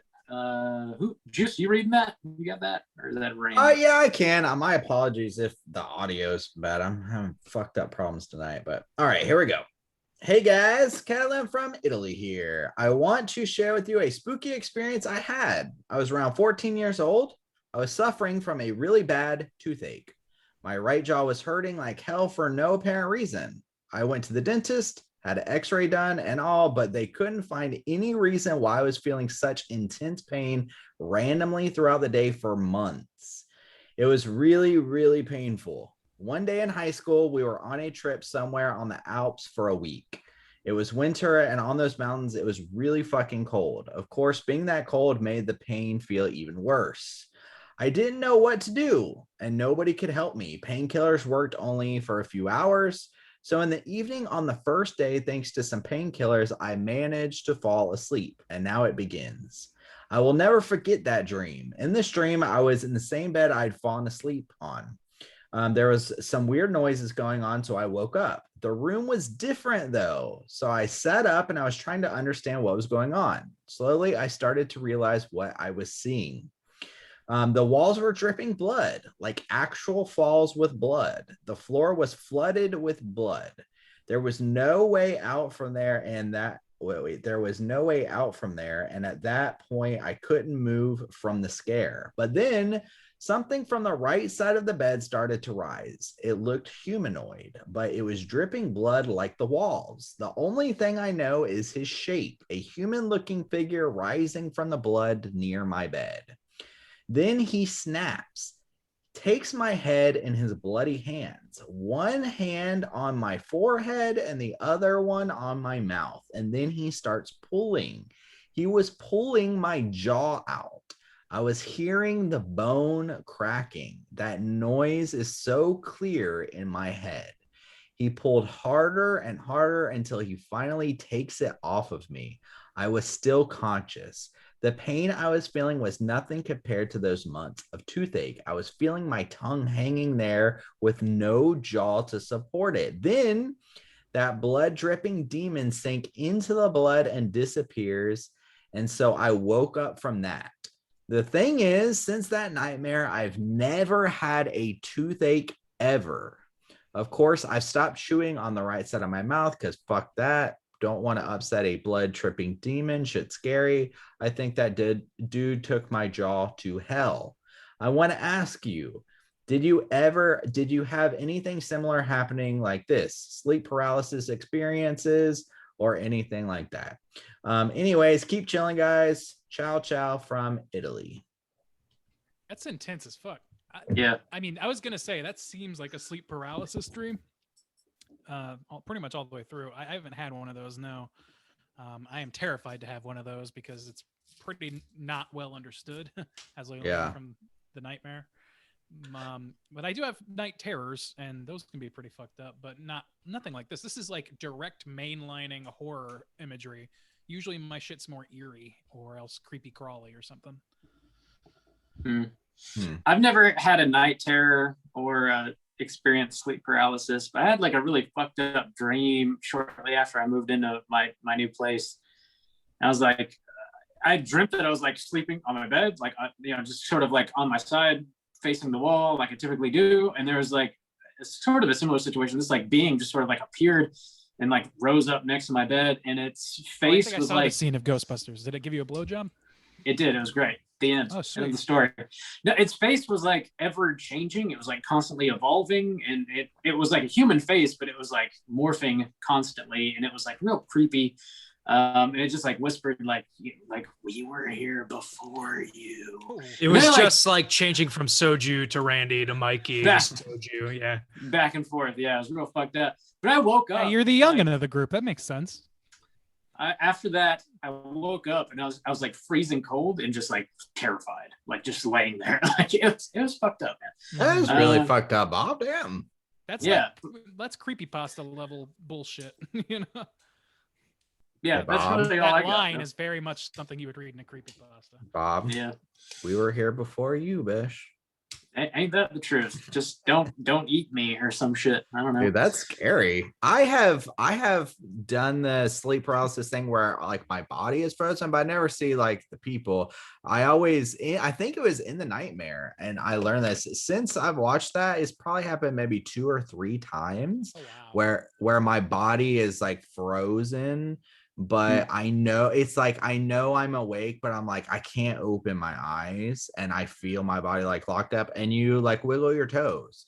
And at first it's almost like when you're like in the water and you're like, I have to breathe right now, and so you're like wiggle your damn toes, but it snaps you out like pretty quick. It just feels like longer than it should be, but yeah, you just wiggle your toes and get you out of that shit. I've never seen any like figures or anything.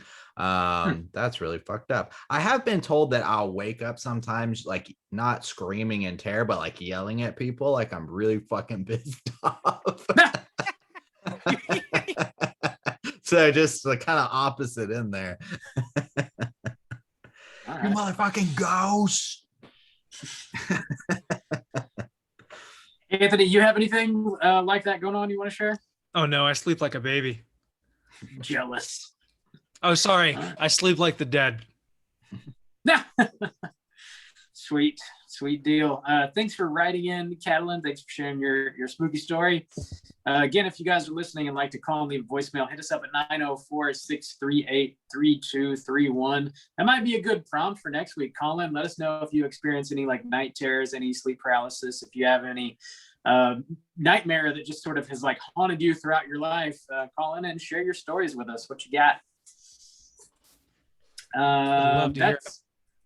Yeah, definitely. That's gonna do it for us this week. We're gonna be back next week with a brand new episode. As always, we're gonna be tackling a classic, one that is definitely overdue. We're gonna be talking about the original Evil Dead from 1981. About to close out the series finally. Gotta do it. Yeah, that will knock out all 4 for us.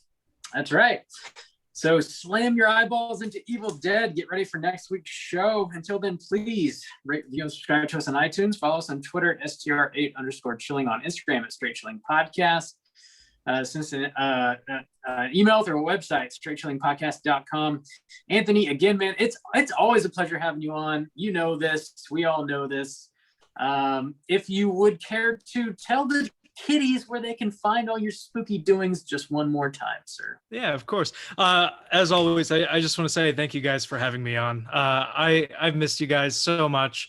The last couple of years with this whole pandemic going on, It's been rough, man, and a lot's happened in my own life.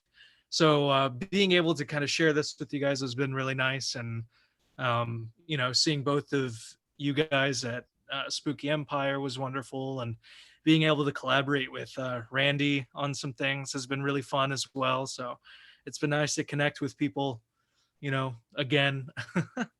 But yeah, if you want more film content, and you're a film fan yourself, which I imagine you are, you should check out ghoulishmedia.com. We cover horror, science fiction, kaiju, and action movies, all from an in-depth and intersectional perspective oftentimes. We try and kind of get in depth and with whatever we do. And we're all a bunch of film nerds, from, diehard film fans to teachers to scholars, everyone in between. So if you're into some crazy movie content, definitely check out ghoulishmedia.com. Hell yeah. Squad, run deep. Check out Ghoulish Media.